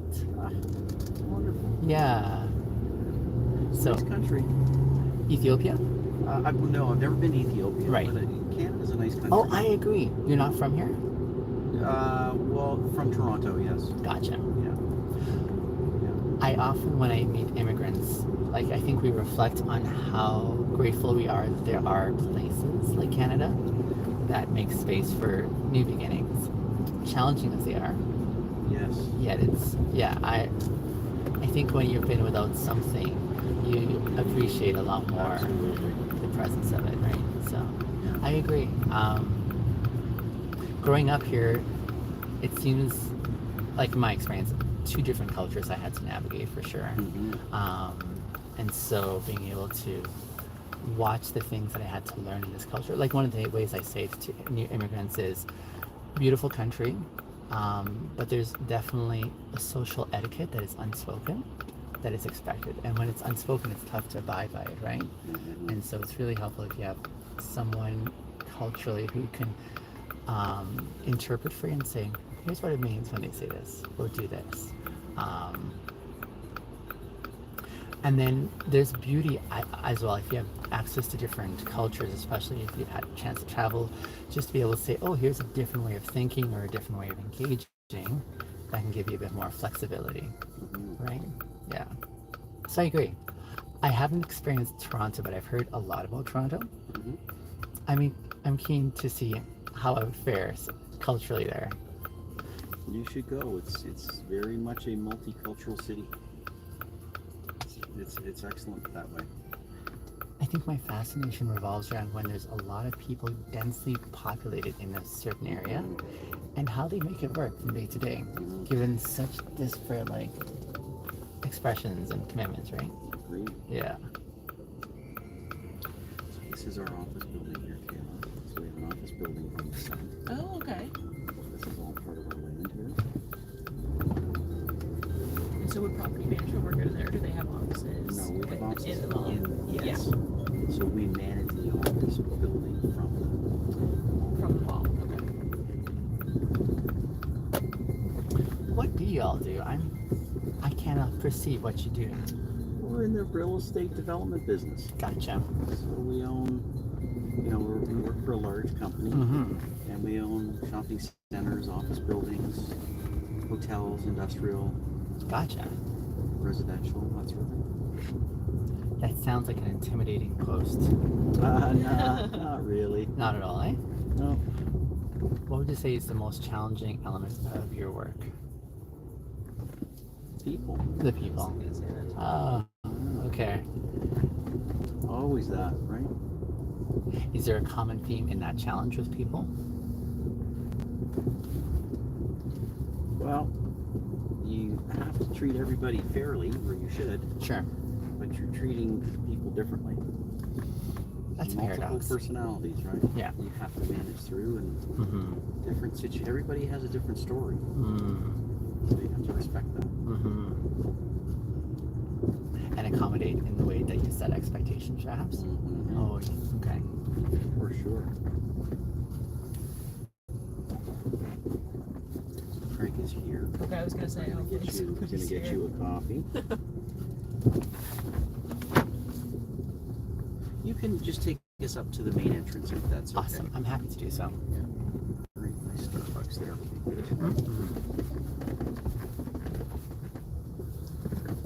Well, we are snow we're on budget already. That's a big project. Yeah. Figuring out the snow on this. Oh, look at that. They're there. Cruise in.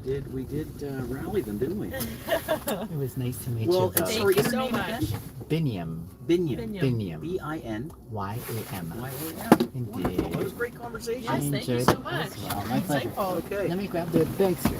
Okay, careful, it's really icy here. I will.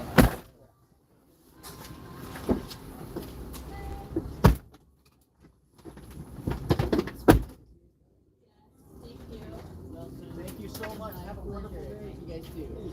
See you around. Do well.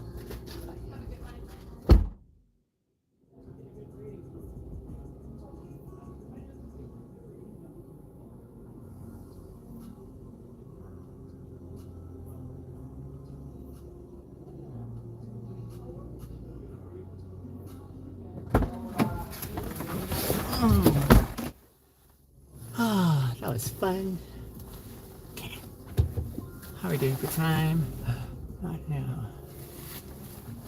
I have to hustle now to pick up another ride 20 minutes away. I'm gonna cancel these two.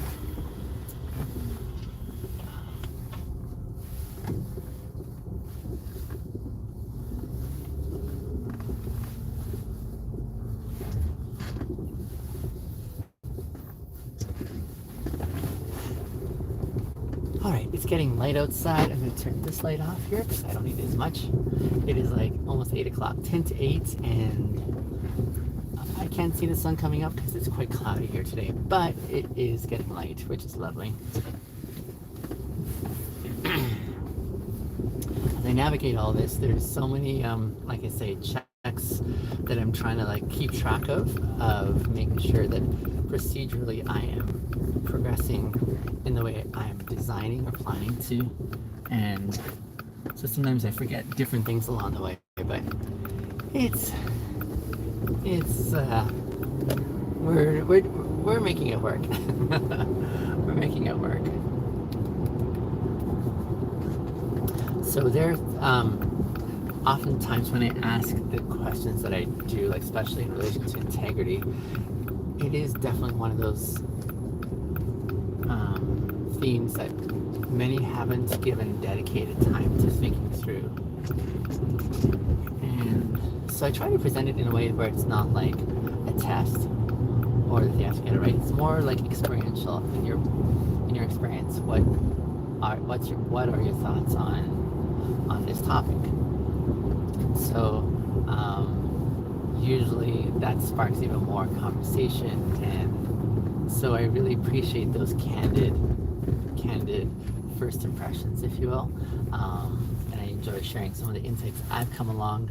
Every once in a while I will experience someone who gives me like something to think about that I'm like, oh, that is significant, I didn't consider that, for example, right? And I get really excited, and you'll often see how excited I get when I'm like, oh my goodness, I have never had that reflection. And so I really relish those experiences when they happen. But yeah, there's progression, and I don't like forcing conversations, so I like doing it if it's organic in nature.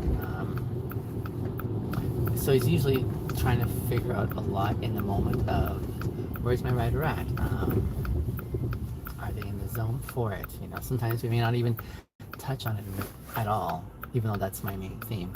We may not even touch on it because other things are afoot. Maybe they are giving those cues again, like they just want to have like a quiet ride, right?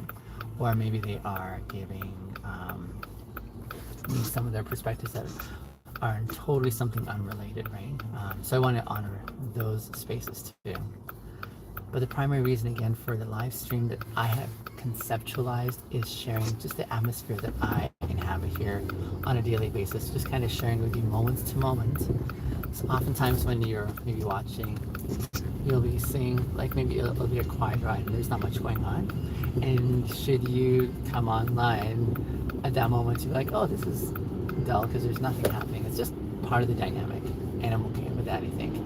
Although I am considering if it might be more worthwhile just to feature the road, because that's also attractive and can be entertaining to watch, you know, just going through traffic, and that's an option, potentially. I don't know, we'll see. Like I say, I'm trying to figure out the best dynamic for all this. I'm happy to get any input or ideas from y'all. This is just as far as I've been able to think about how to navigate all this from my vantage points.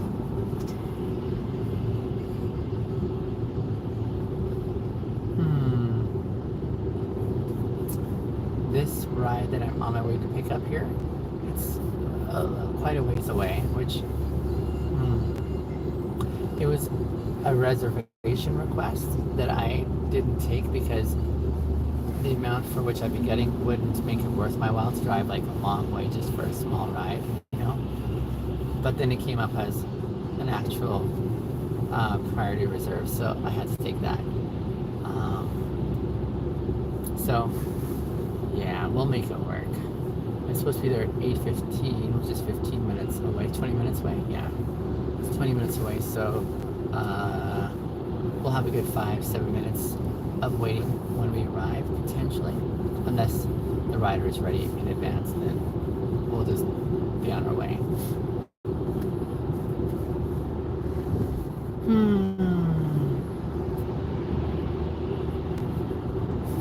It's times like this, though, that it's a good time to grab a snack, to eat on the way. So I usually take my breaks while I'm en route.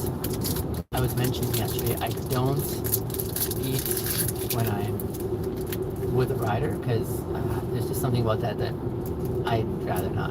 I'd rather just, it's just maybe my take on professionalism. I want to give good service that way.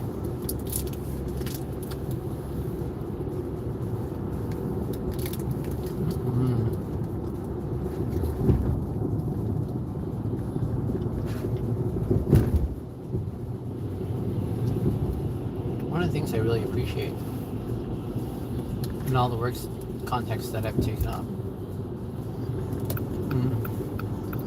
I really appreciate being able to bring value to the work that I do.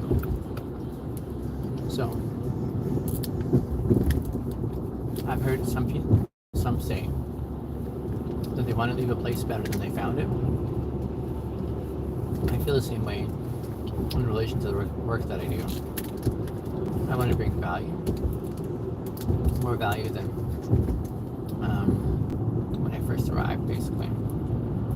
So like my previous job, worked hard, brought value, they acknowledged it, they promoted me, and it was a wonderful collaboration.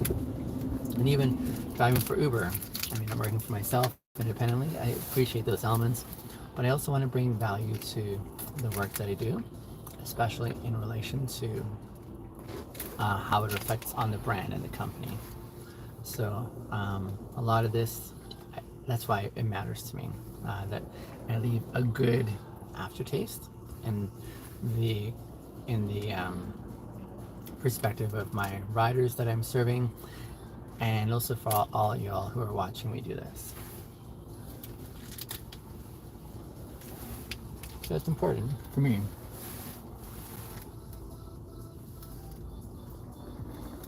So grateful for food. I'm not sure if you're like me, but I feel more grateful for food when I'm hungry and I'm eating it. My God, this is so good. So grateful. These are some of my favorites. Chocolate covered granola bars. There's caramel. Great, great combination.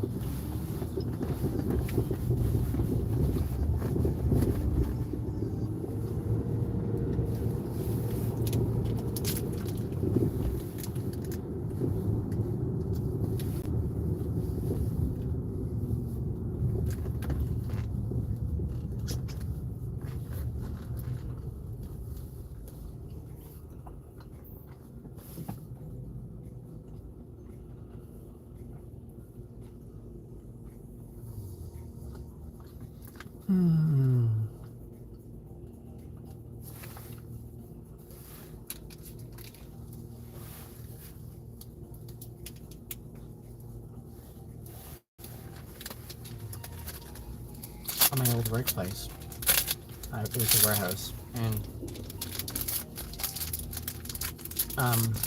the owner and my supervisor were once telling me that they never see me take a break to eat. And true enough, I eat like in between moments when I'm working. I don't take like an actual break to sit down and eat. So the perception was I'm always working, but I never eat because they never see me eat. So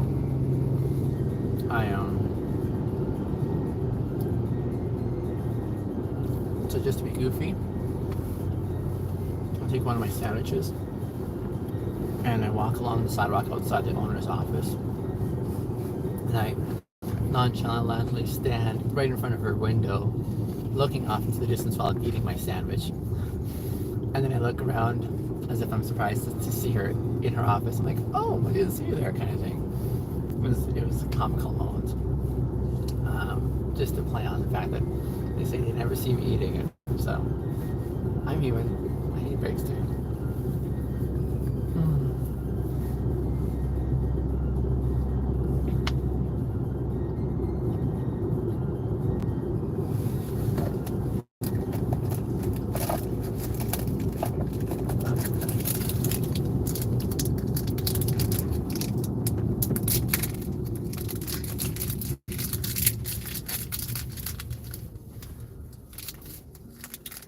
I mentioned the zone of great gratitude that I'm in ongoing, and I just wanted to share with you again in the moment what I'm grateful for.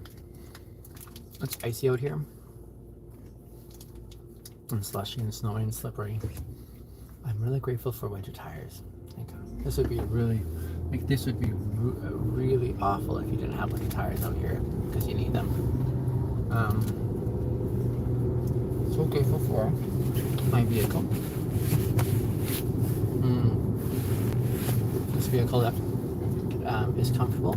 It's ordinary, but it just hits. It's just competent. It's decent. I'm really grateful for that.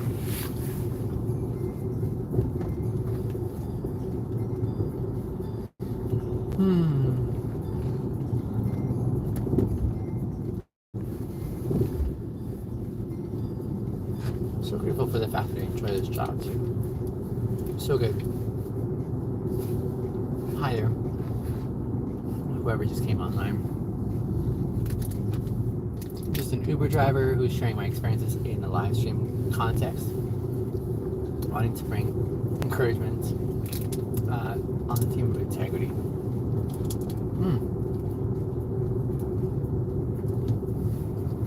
Whenever I look over and see that there's no one there,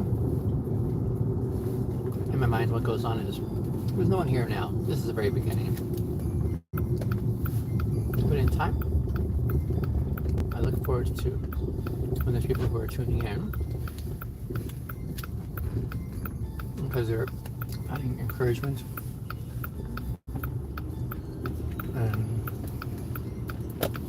and inspiration, especially because you're understanding better the idea and the concept of what integrity is based on the conversations I facilitate. So yeah, this is just now. I'm going to remember these moments now when there's no one on here as contrast to how things change over time when we get first 10, 50, 100, 1,000 people who are watching on the live stream. But here's the small beginnings. Yes.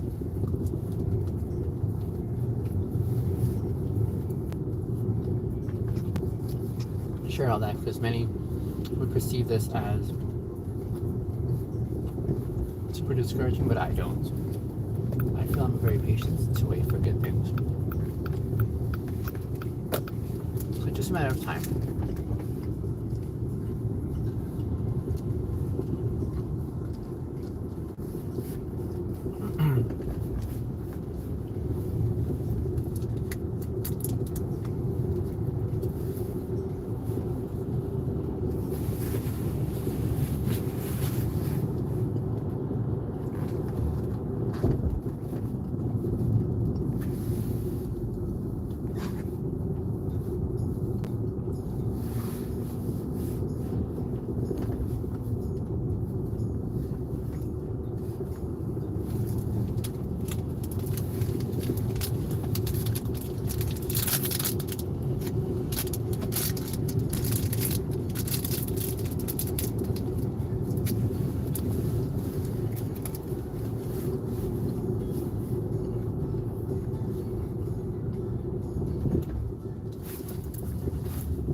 This water bottle is way too small for a day. I'll go through it fairly quickly. So, I have a bigger water bottle, but it doesn't fit in my cup holder. Space is always limited in my vehicle, so I'm gonna have to figure something out for this solution.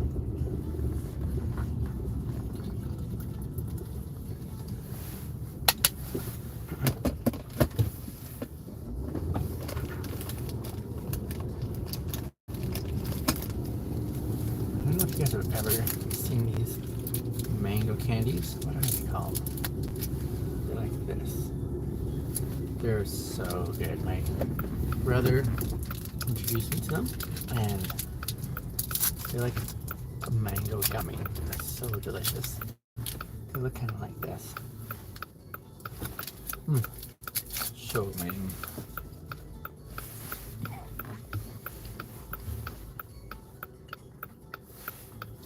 We're 3 minutes away from our ride here.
So addicting too. So good. Yeah, these are brilliant.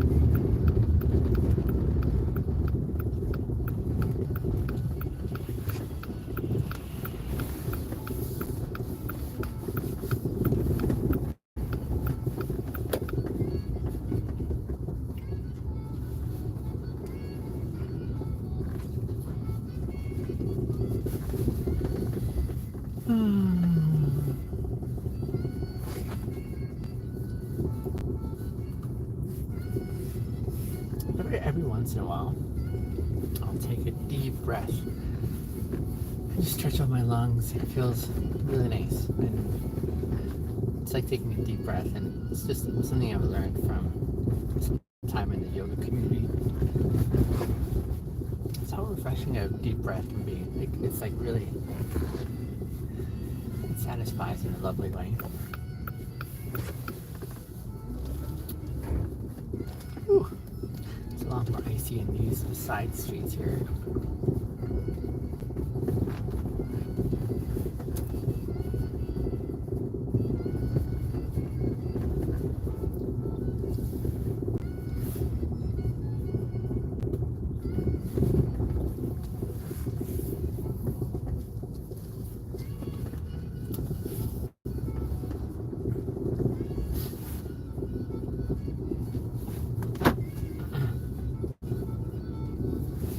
So when I pull up to a place to pick someone up, just gonna share with you some of my insights of Ubering that I've picked up along the way. But when I pull up, I usually, if it's dark, I will turn on the interior lights of the vehicle. That way, the rider can see before they get in what's happening inside the vehicle and what they're walking into. So it's just a way that they can be more aware. But I will pull up, and if they're already outside waiting for me, I won't bother getting out to open the door for them. But if they're not, then I'll be watching for them, and as they're walking to the vehicle, I'll jump out of my door here and run around to open the door for them. And I do this not because they can't do it for themselves. They are more than capable, like most of us are. But I do it just as a way of saying, I want to extend hospitality to you, and I want to invite you in my space personally, and I want to give you a certain enthusiastic feel that I'm glad you're in my space. So it's just an active way that I like to go out of my way to say, hey, welcome to my space, basically. So here I am sitting. This is, yeah, and then I run around, and when I get in, I confirm that it is the person that I am supposed to be picking up, you know, with their name. Sometimes they go by a different name, or someone else ordered the ride for them, so it might be a different name, but they should have the same, yeah, the destination that this ride is for is hopefully similar to the one that is going to take them to where they need to go. And then I introduce myself, of course, and away we go. The app will give a prompt to put a seatbelt on, which is nice. If it's raining, I carry an umbrella with me, and again, it's just that added touch where I'll watch for them, and I'll run over and maybe even walk them to the car so that the rain doesn't fall on them. That's just a little extra perk that I appreciate doing, just because it is, yeah, it's worthwhile, I think, to go out of one's way. And these are some of the ways that I've come to implement in my service. Again, to bring a good feel to the brand, to Uber, right? And also to make a personal connection with them. There aren't many who are doing this, or like, you know, running around and opening the doors, or as concerned about giving quality service. I'm certain there are others out there who have similar intentions and commitments, and I would love to hear about those individuals. In fact, one day I hope to be able to even start featuring them as well too. But for the time being, I'm gonna post what that looks like. There are quite a few Uber themed content out there. I've watched them, but the thing I don't know if I no, the thing I know I don't appreciate is a lot of them are, you know, the reaction ones where you've got volatile expressions being expressed, where you've got a frustrated driver or rider, you know, and that's the whole premise of what they're featuring, right? So I want to do something different. I want to do something where I show the other side of what could be in this opportunity for work, where you can, while making money, meet some really intriguing, amazing folks. And I think people are amazing, right? So you can meet them, and in meeting them, you can also learn more about what the world looks like from their vantage point. I think that's really cool. I think it's worthwhile. So that's what I find compelling when I do this job here. Is that's the whole theme that motivates my engagement.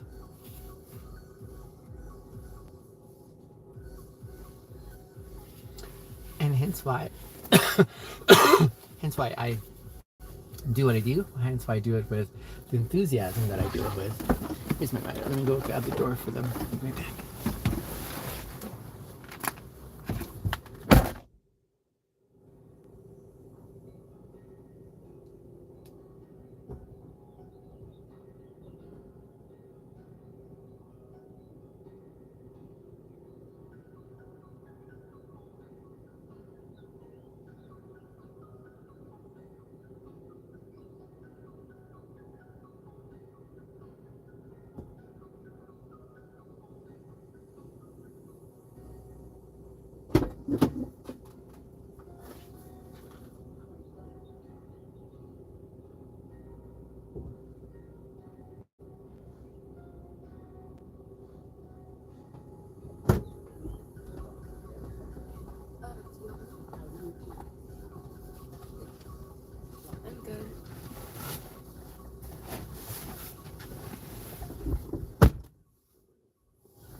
need to know, I have a live stream going on, but you're not on the camera, so you're all good on that side there.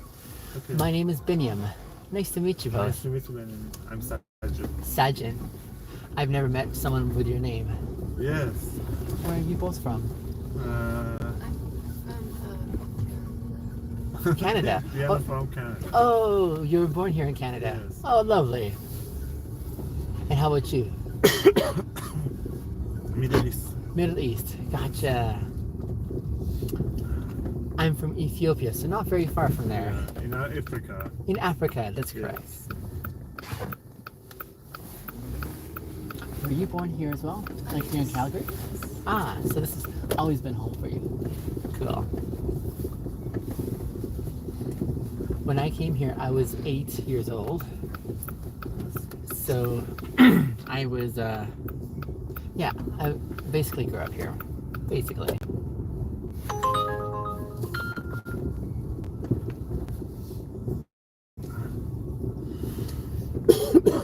How surprised were you guys by the snow yesterday? Yes. Did you see it coming or were you surprised by it? The weather in Calgary is crazy. Every day, predicts change. Yeah. I know. It's almost like you need a whole separate bag for different clothes that you have to use or not, right? I hear you. I saw many accidents on the road yesterday. I don't think many people were ready for the snow. But it's been an amazing fall, hasn't it? Yes, because there is undefinitely prediction for the weather in Calgary, and everything change in hours. At least we should be careful to our health and the environment. It's change everything. Agreed. What grade are you in, dear? 6. 6.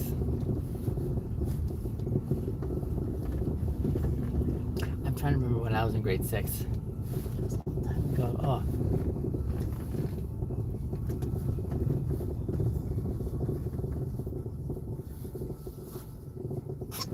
Back in BC where I grew up, grade 7 was the end of elementary school before you went to high school, but it's different here, isn't it? Yeah. So grade 6 is still part of elementary school here for you? For some schools. Okay. And then when do you transition to high school? High school. Yeah. Grade 9. Oh, okay, so you have a few more years still. Gotcha. Are you an only child? Oh, yes. I'm the oldest of 6 kids. What's it like being an only child? It's kind of awkward. Is it? How so? It's because I don't really like being the only child. Oh, I see. But it's kind of nice too. Because you don't have to share? Oh, yeah. But it can be lonely? Yeah. I see. I imagine there are many who have siblings and brothers and sisters who wish they were an only child. Because they want all the attention. Oh, yeah. Yeah.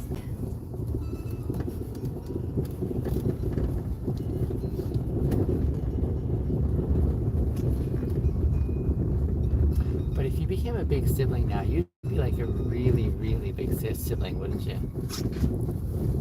For example, between me and my youngest sister, do you know how many years there are between us? Oh, like 7. 7 is a big number, but go bigger. 10. Go bigger. 15. Even bigger. 20. Almost there. 21. 22. Oh. Isn't that crazy? Yeah. I know. I mean, she's a grown-up now too, but it was a lot of fun watching. Like, my 3 younger siblings are much younger than I am. Yeah, they were born when I was in my teen years and then into my 20s, so yeah. So it's possible, but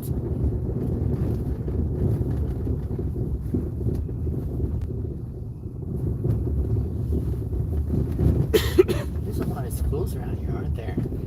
Yeah. I just passed one. I know. I was like, man, and then there's another one right here. Yeah. Why do you go to this one instead of that one? It's because I just transferred from another machine. Oh, I see. That's the Okay, Thank you. This is my stuff. right here. Yes. Thank you so much. My pleasure. It's very nice to meet you both. Have a lovely Tuesday. You too. Thank you.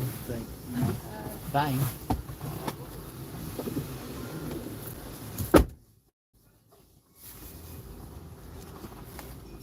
Bye.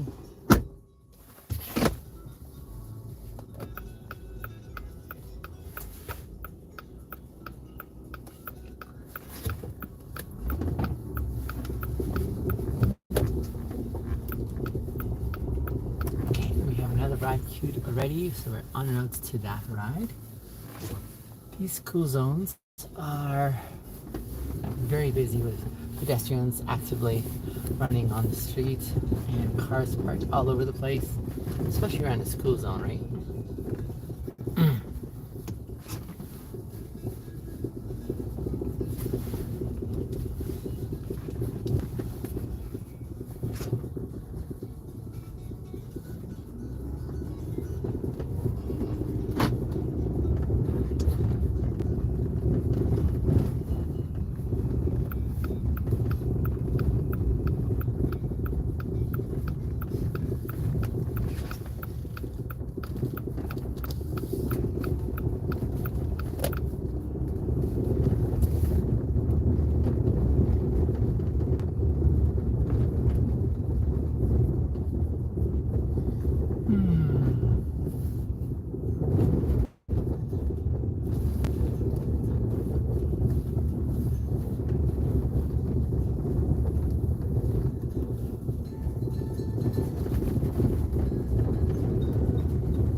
So bumpy along these ways here.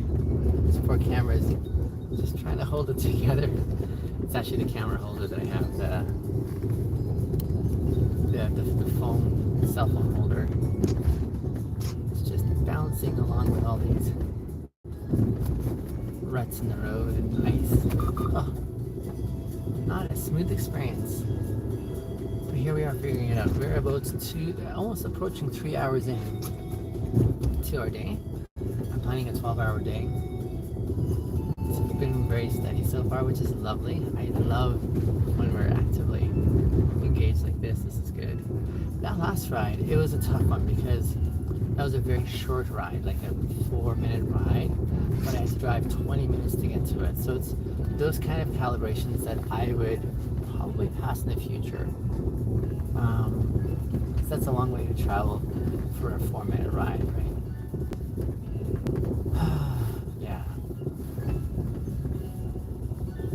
But regardless, even though it may not have been economically viable to make it happen, the fact that we commit to it, and when we do it, we still bring our A game, right? We want to bring the best service that we can, even in the midst of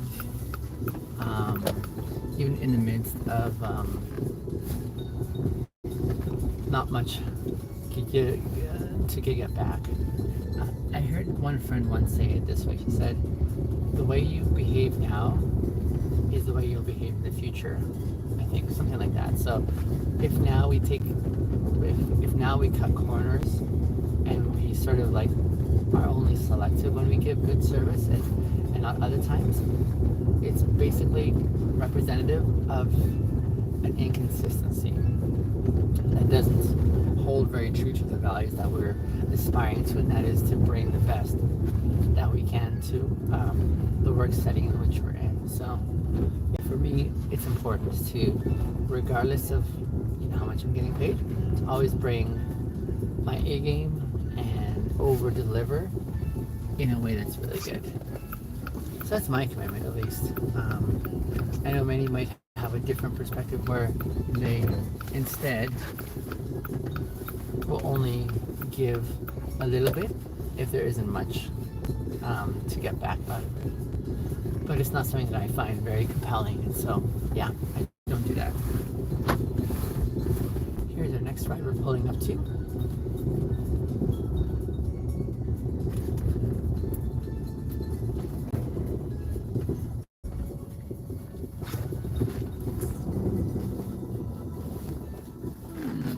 are we looking for? 1, 0. There it is. There's my ride. Probably another school ride that I'm going to facilitate here. Just going to move this so that they can't see anyone.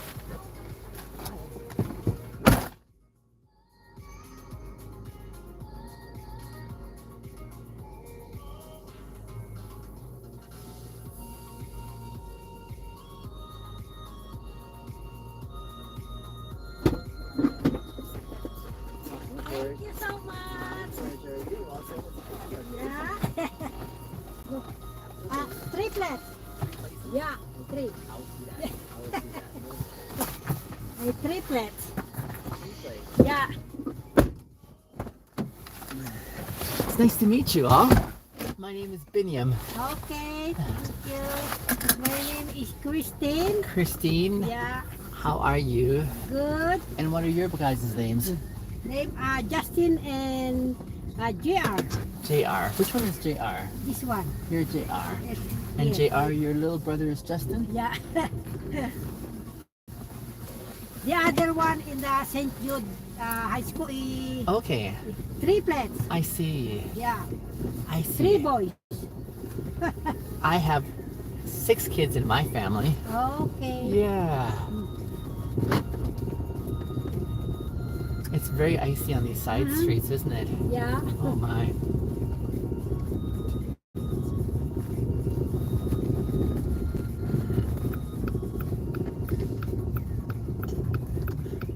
Justin, what grade are you in? 1. And what grade is your little brother in?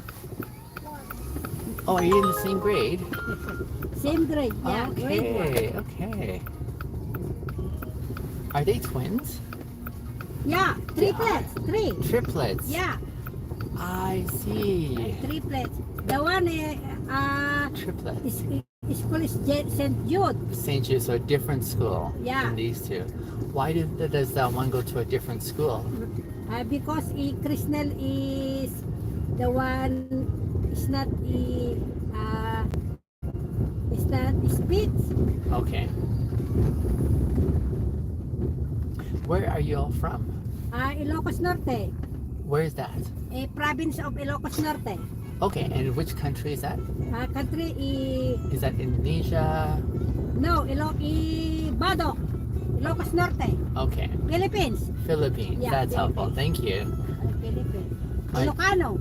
I see. How long have you been here for? Here, Yeah, 9 years. 9 years now. Yeah. I'm from Africa, Africa, okay. in Ethiopia. Mm-hmm. Yeah. So it's JR, Justin, and then what's your brother's name? Brother Krishnel. Krishna. Okay. Krishnel, this one Yeah. JR, JR. Krishnel, and Justin. And Justin. I don't meet triplets very often. It's pretty amazing when I see that. Okay.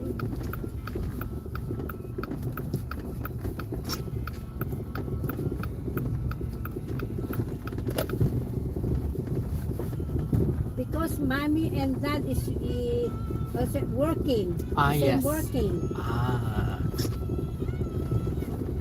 at the It's- Seaton and Engineer Air. Oh, okay. The dad is working in Engineer Air. I see. I see. The mom is working in Seaton. It's nice to have help where they can work and you can help with the kids. Mm-hmm. That's really nice. You're the grandma? Yeah, grandma. Wonderful. On the mom's or dad's side? Mom. Mom's side. Yeah. I see. Did you all come here together? Mm-hmm. I see.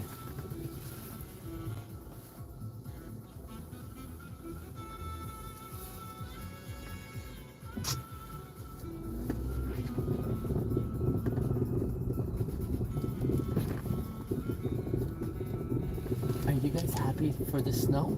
Do you like the snow? No? Yes?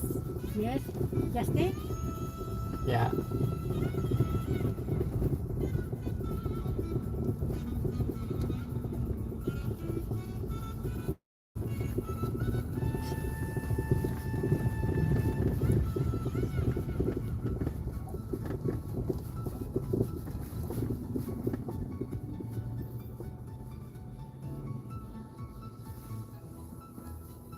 There are many schools around this area, aren't there, Christine? Yeah. I passed by so many. Just... J.J. O'Brien, this is school. Okay, this is the one J.J. here. O'Brien. Okay, I see that now. Is it a French school? Mm-hmm. Yeah.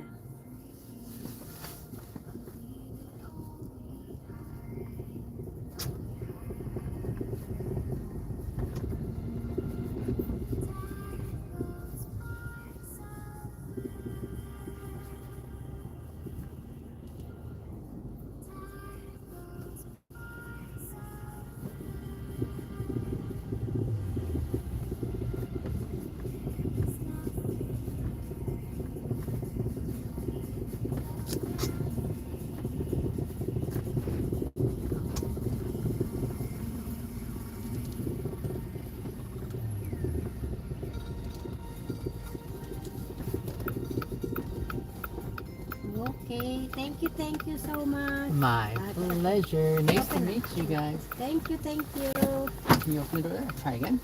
There you go. Bye, Justin. Bye, JR. Bye. Goodbye, Christine. Nice to meet you. Yeah, thank you. My pleasure. Yeah. Thank you so much. You're very welcome. Bye-bye. Bye.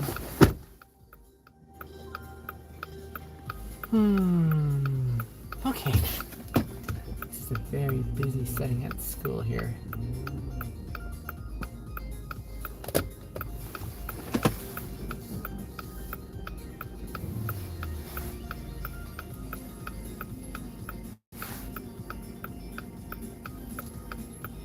It's a steady stream of cars coming through. I just had to move the camera so that it shielded behind me really well.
forgot how busy schools can get here. It's something. Just all these cars just conglomerating together at the same time. Whew. Takes a lot of patience to get through that, I'm sure. And this person is just sitting there or what?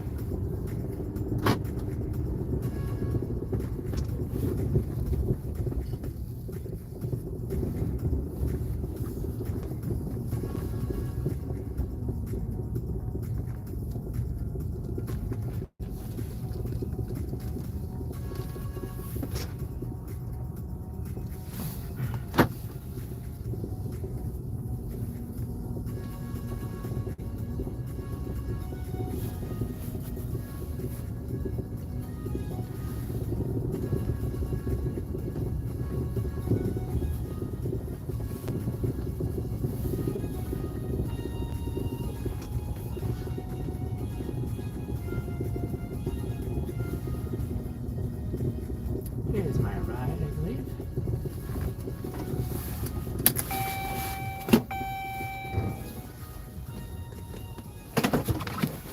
Hey, Alexis. How are ya? Great, I see one.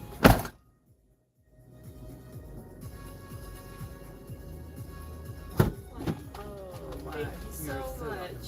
So kind of you.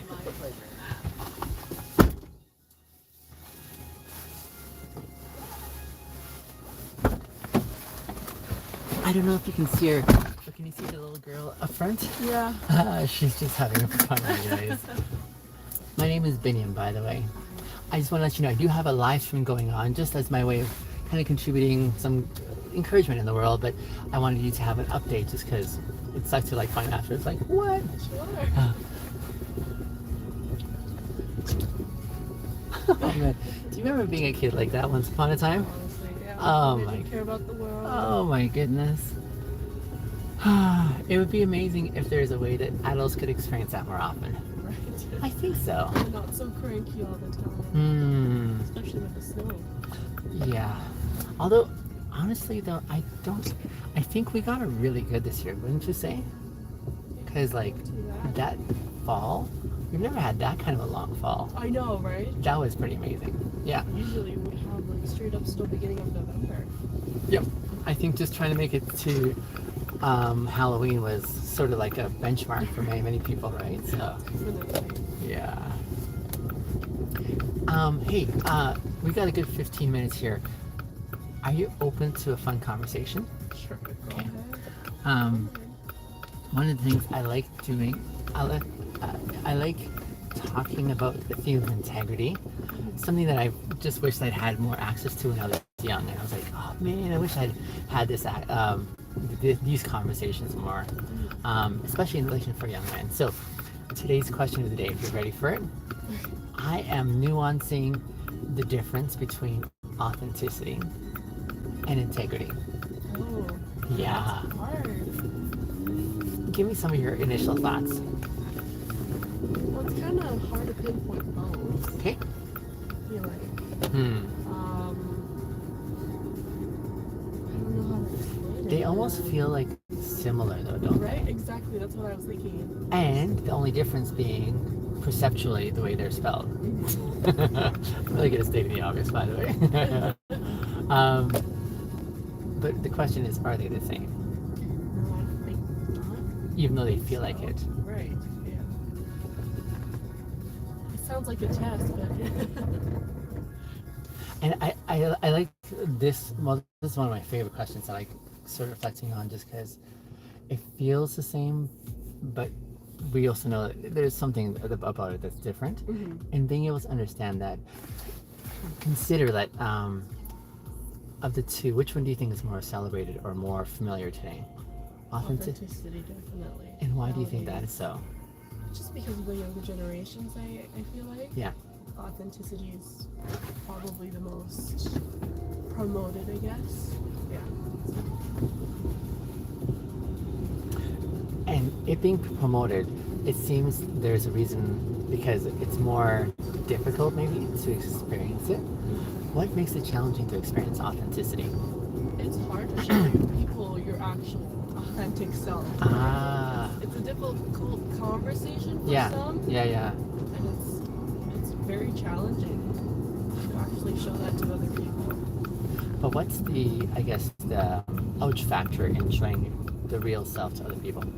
A what, sorry? What's the ouch factor? The ouch factor. I call it the ouch factor. What's the part that makes it say, ooh, no thank you? Vulnerability, I guess. Yeah, vulnerability. Definitely a big thing for other people. Yep. Vulnerability, showing it. Yeah. Yeah. Yeah, it definitely doesn't feel comfortable to be vulnerable. It sucks. It's like, I don't know this person, right? Right. How do I show them the real?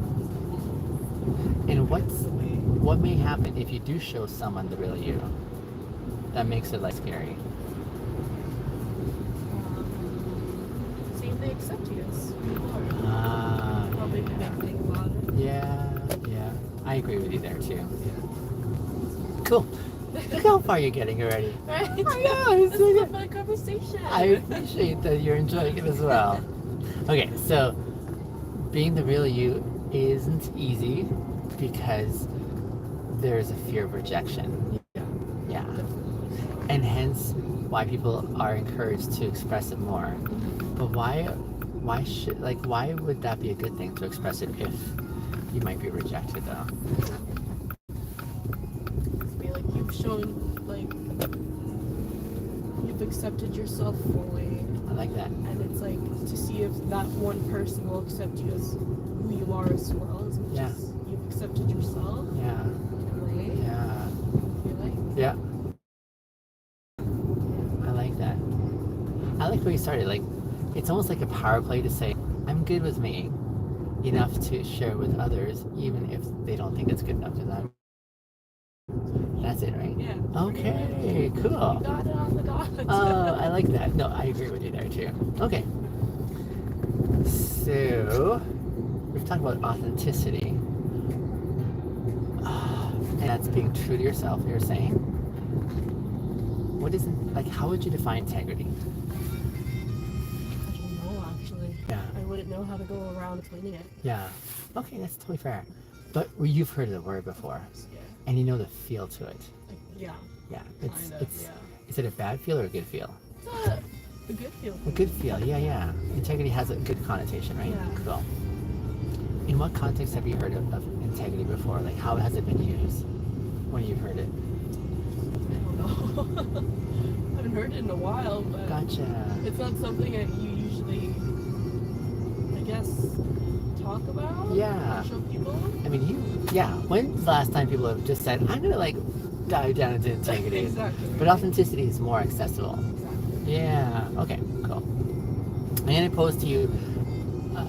See, when I went onto YouTube or even Google to say what is integrity, I was really disappointed by what it suggested. I'm like, this seems to fall flat for me still. So I'll give you my proposal for okay.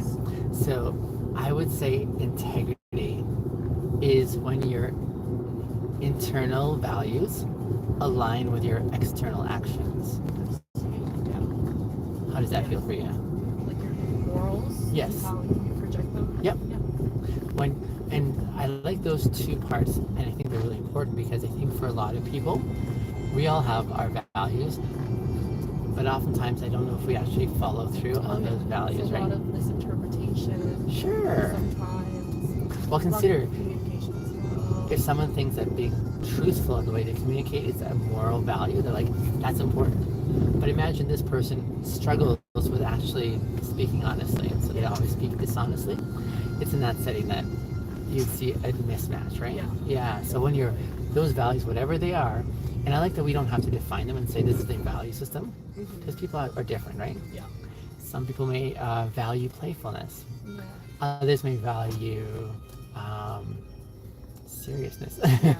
So different ways, but whichever value system that is, if you're able to not only believe it but also act on that as well, that seems to be like the nucleus for me in what integrity could look like. Yeah, definitely difficult.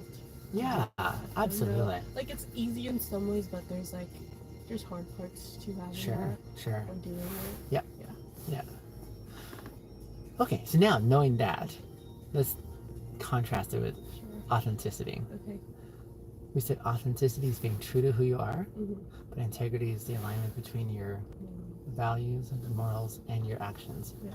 So what's the difference there? It's kind of hard.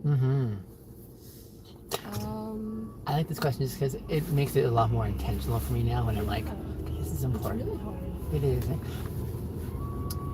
So authenticity is a lot more accessible today than integrity. It's a lot more celebrated than integrity.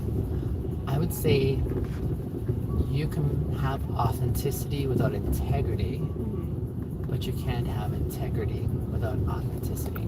Makes sense. So if you think of authenticity, you can be authentic and true to yourself without ever having a moral framework that you're subscribing to. Yeah. So it means you could be a dishonest bastard and say, this is who I truly am, and be okay with that. That's authentic, right? But necessarily that wouldn't be typified as having integrity. But you could, I would say authenticity is a part of integrity, so it's kind of mixed in there. Yeah. And you need that. So another way to say it is probably you can't have integrity without authenticity. You have to be authentic to have integrity. Right. Yeah. So you can have authenticity, without integrity, but you can't have integrity without authenticity. Yeah. Yeah. That makes so much sense. Cool. Yeah, I'm glad thank that. you for that. You're welcome. So most people struggle with authenticity for starters just because it's scary and vulnerable. I agree with that. Does it take more effort to have integrity? I feel like not really. Okay. I feel like a lot of people know what they value, what their morals are. Mm-hmm. It's just the action that goes into it. So, like, I guess how their action fits into it. Yeah. Yeah. They might have good integrity about a situation, but they totally go the wrong way externally. Sure. I could see that. Yeah. In a way, some people do that, but you know, Yeah. it always matches. I definitely know the experience too. Like once upon a time where I was a people pleaser. Yeah, I was a real good people pleaser. But in my people pleasing, I think I did that because I wanted to be accepted. But the version of me I learned once upon a time that was true to me, when I got made fun of or mocked or whatever, I was like, this doesn't feel safe anymore. So I'm gonna like cover that part up, and I'm gonna sort of mirror what I feel people want from me. I totally know what that feeling is. You do, right? I do. very much. Okay. Yeah, and so along those lines, I got really good at it. I got really good. So when people were interacting with me, they were loving what they were experiencing, but it wasn't truly me. It was them. It was them. Yeah. It was what I thought they wanted from me, or a version, right? And so, yeah, I got lots of, I guess, acceptance, but I couldn't really accept it because when they were celebrating, saying, you're amazing, you do a great job, or whatever, you know, all I was doing was just fulfilling their mandates of what I thought they wanted me to do. Kind of not vibing, but like emoting them. Yeah, saying, here's what it takes for me to gain your approval. Yeah. And in the back of my mind, a really strong thought was, if you really knew who I was, I don't think you would accept me. You're just accepting the version that I'm giving you. Exactly. Yeah. Totally. Yeah. Which, I mean, do that for a long time. I think I got to a critical point where I said, I feel like I know so much about everyone else. I've invested so much in everyone else around me. And I know what their particulars are. Yeah. But I don't know who Biniam is. Yeah. Which is kind of sad. It's almost like saying, I don't, like, being me, it's not important. It's kind of sucky, right? Yeah. So when I think of authenticity, I wasn't authentic because I wasn't being my true self. Right. And I didn't have integrity because I wasn't being true to my values either. I was being true to everyone else's commitments. Yeah. So yeah, that was a rough one. I know. It's a good conversation to have. I think so. So having to undo that it took a process for sure. And hence why I like having this conversation now. Especially, I'm speaking from a guy's perspective. From a guy's perspective, I'm thinking, what does it look like? Because I wish that I'd had access to this kind of conversation once upon a time. I wish that I'd had others who could model for me what this could look like. Definitely. Yeah. Yeah, it is interesting to see it from your point of view because, you know, I guess commonly a lot of men talk about their feelings like that, if you can say it. True. For similar reasons again, right? Yeah. It doesn't feel safe. Yeah. It's good to hear it. I feel like this might be like a little mean, but girls love talking about it. Yeah. It's true. Yeah. We like talking and speaking up about it because it's a good way to, rant Sure. helps a lot, I guess. Sure. So then, stereotypically, if girls appreciate talking about their feelings, that sounds authentic, doesn't it? It is. But would you say those same women struggle with authenticity? Okay. Huh. And what would be the big differences between guys and girls, stereotypically, like just generalization, if guys don't talk about their feelings often, but girls do, but we're all still struggling to try and be authentic. Like, what's the big difference between the two sexes, do you think?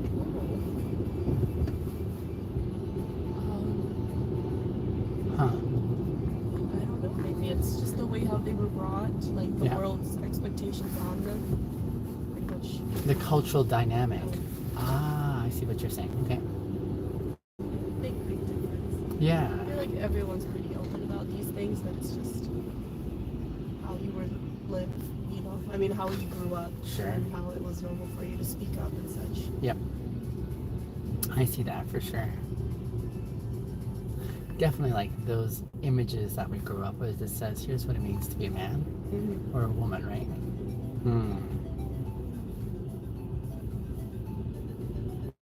It says a lot about a person too. How so? Like you can get their characteristics from there. You're like, oh, why do you think that way? Like, were you forced to do that when you were a kid? And that's why you're, you know, you're always supposed to push to the end and do over exaggerate. Overcompensating. But yeah, just how you exert yourself probably be from, you know, your family dynamic as well. Which sucks. Yeah. In some ways, but indeed. that's why it's like, how do you become authentic with yourself? Yeah. It's like really finding that separation. That's a powerful question. I like that. It's a scary thing for people to look at themselves for who they truly are, because I think it's scary because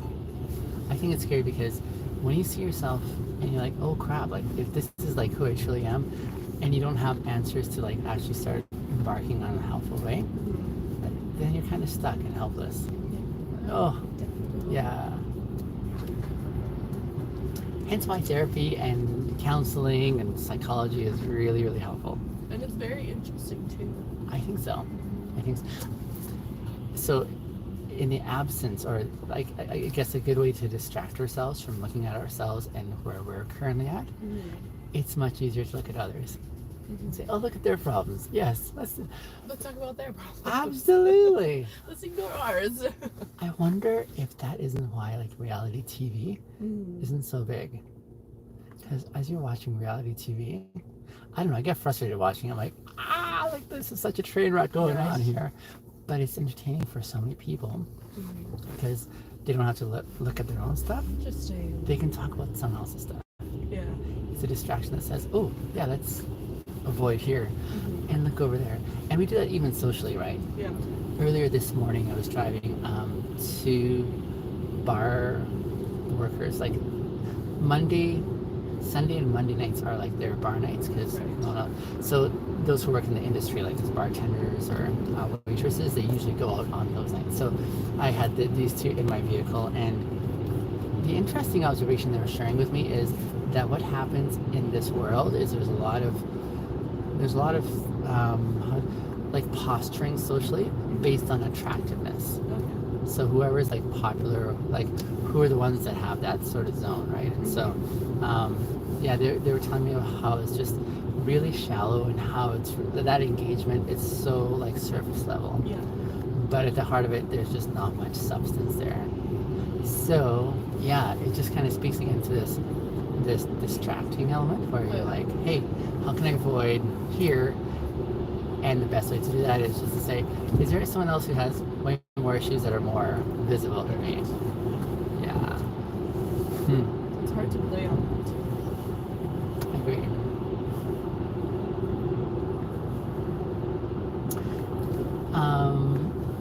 Based on what you understand now, if there were young men, say, in your life who are like, I just wish I had more access to like living a good life, one that, you know, my values, my actions, what would be your encouragement to them? Honestly, it's so cliche to say it, but it's okay.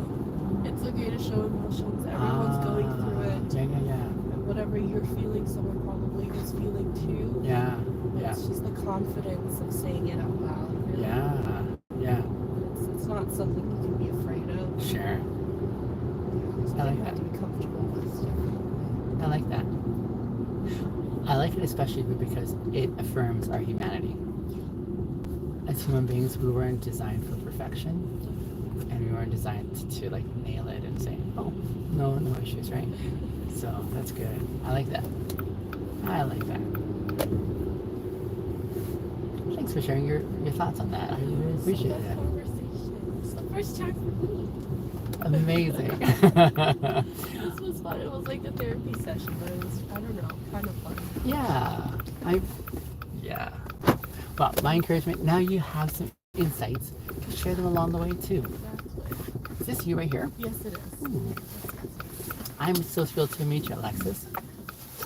Same here. I hope we have the pleasure Hopefully again. I meet you one more time again someday. Or more. I would like that. Okay. All right, dear. Bye. Have a good Tuesday. You too. Bye-bye. Bye.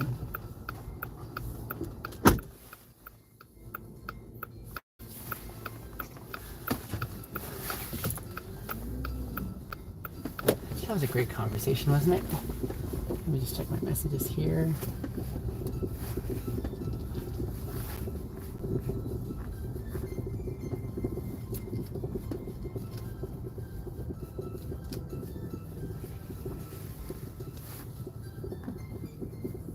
All right.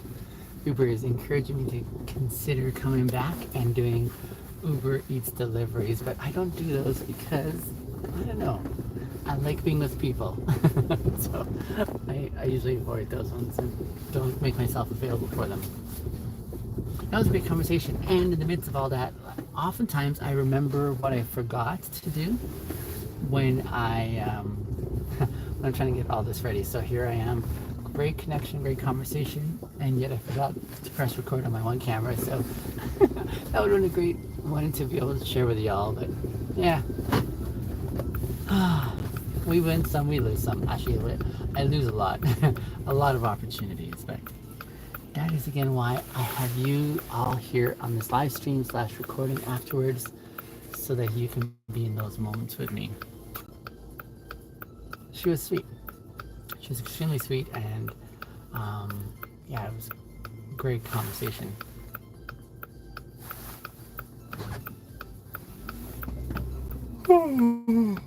Excuse me.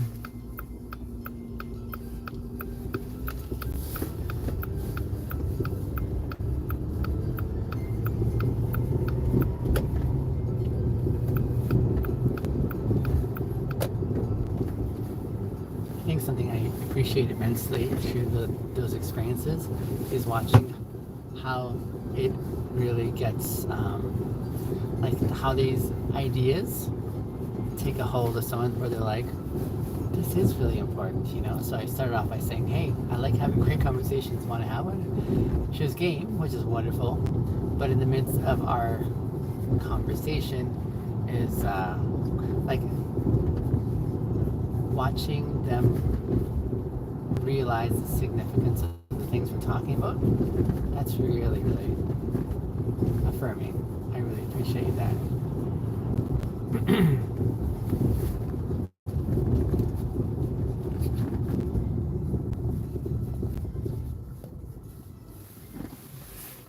Which street am I on? I can't even tell here.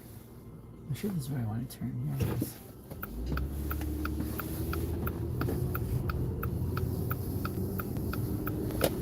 Okay, I'm going to turn these cameras back on so they're all ready. Good.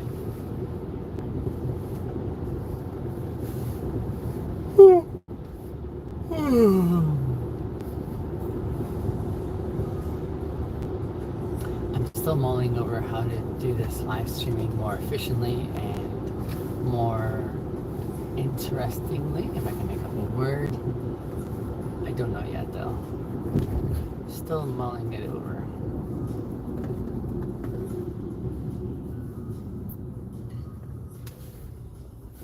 This is the first time all morning that I haven't had a ride queued up. So,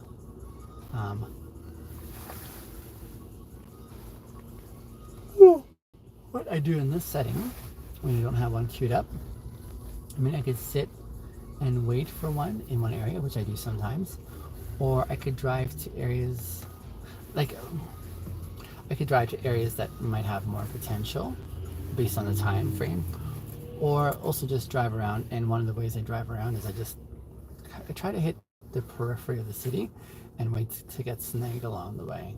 So that's another option. Let me see what the airport is looking like at the moment. I can have a peek at the airport and see how busy it is. And looks like there's a short wait right now, so I might even make my way up there right now. That looks like it might be a good call. The app will tell you if it's long wait times or short wait times, and right now it's showing a short one. But I'm a good maybe half an hour away from there, so I might not make it there if I start driving now.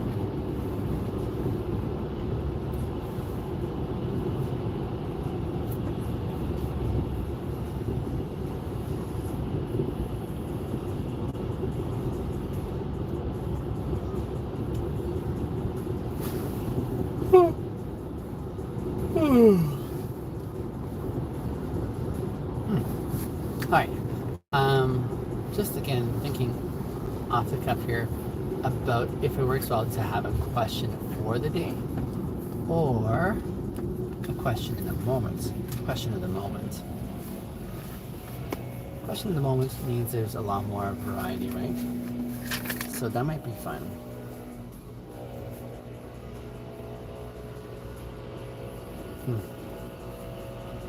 Yeah. Sort of processing these as I go along.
Take a quick pause here and stop by one of the stores that I need to run an errand at. So let me just go offline here for a moment. There's that. Okay, I'm just going to pause at the store here quickly, and then I'll come back online here in about half an hour. I'll be back soon.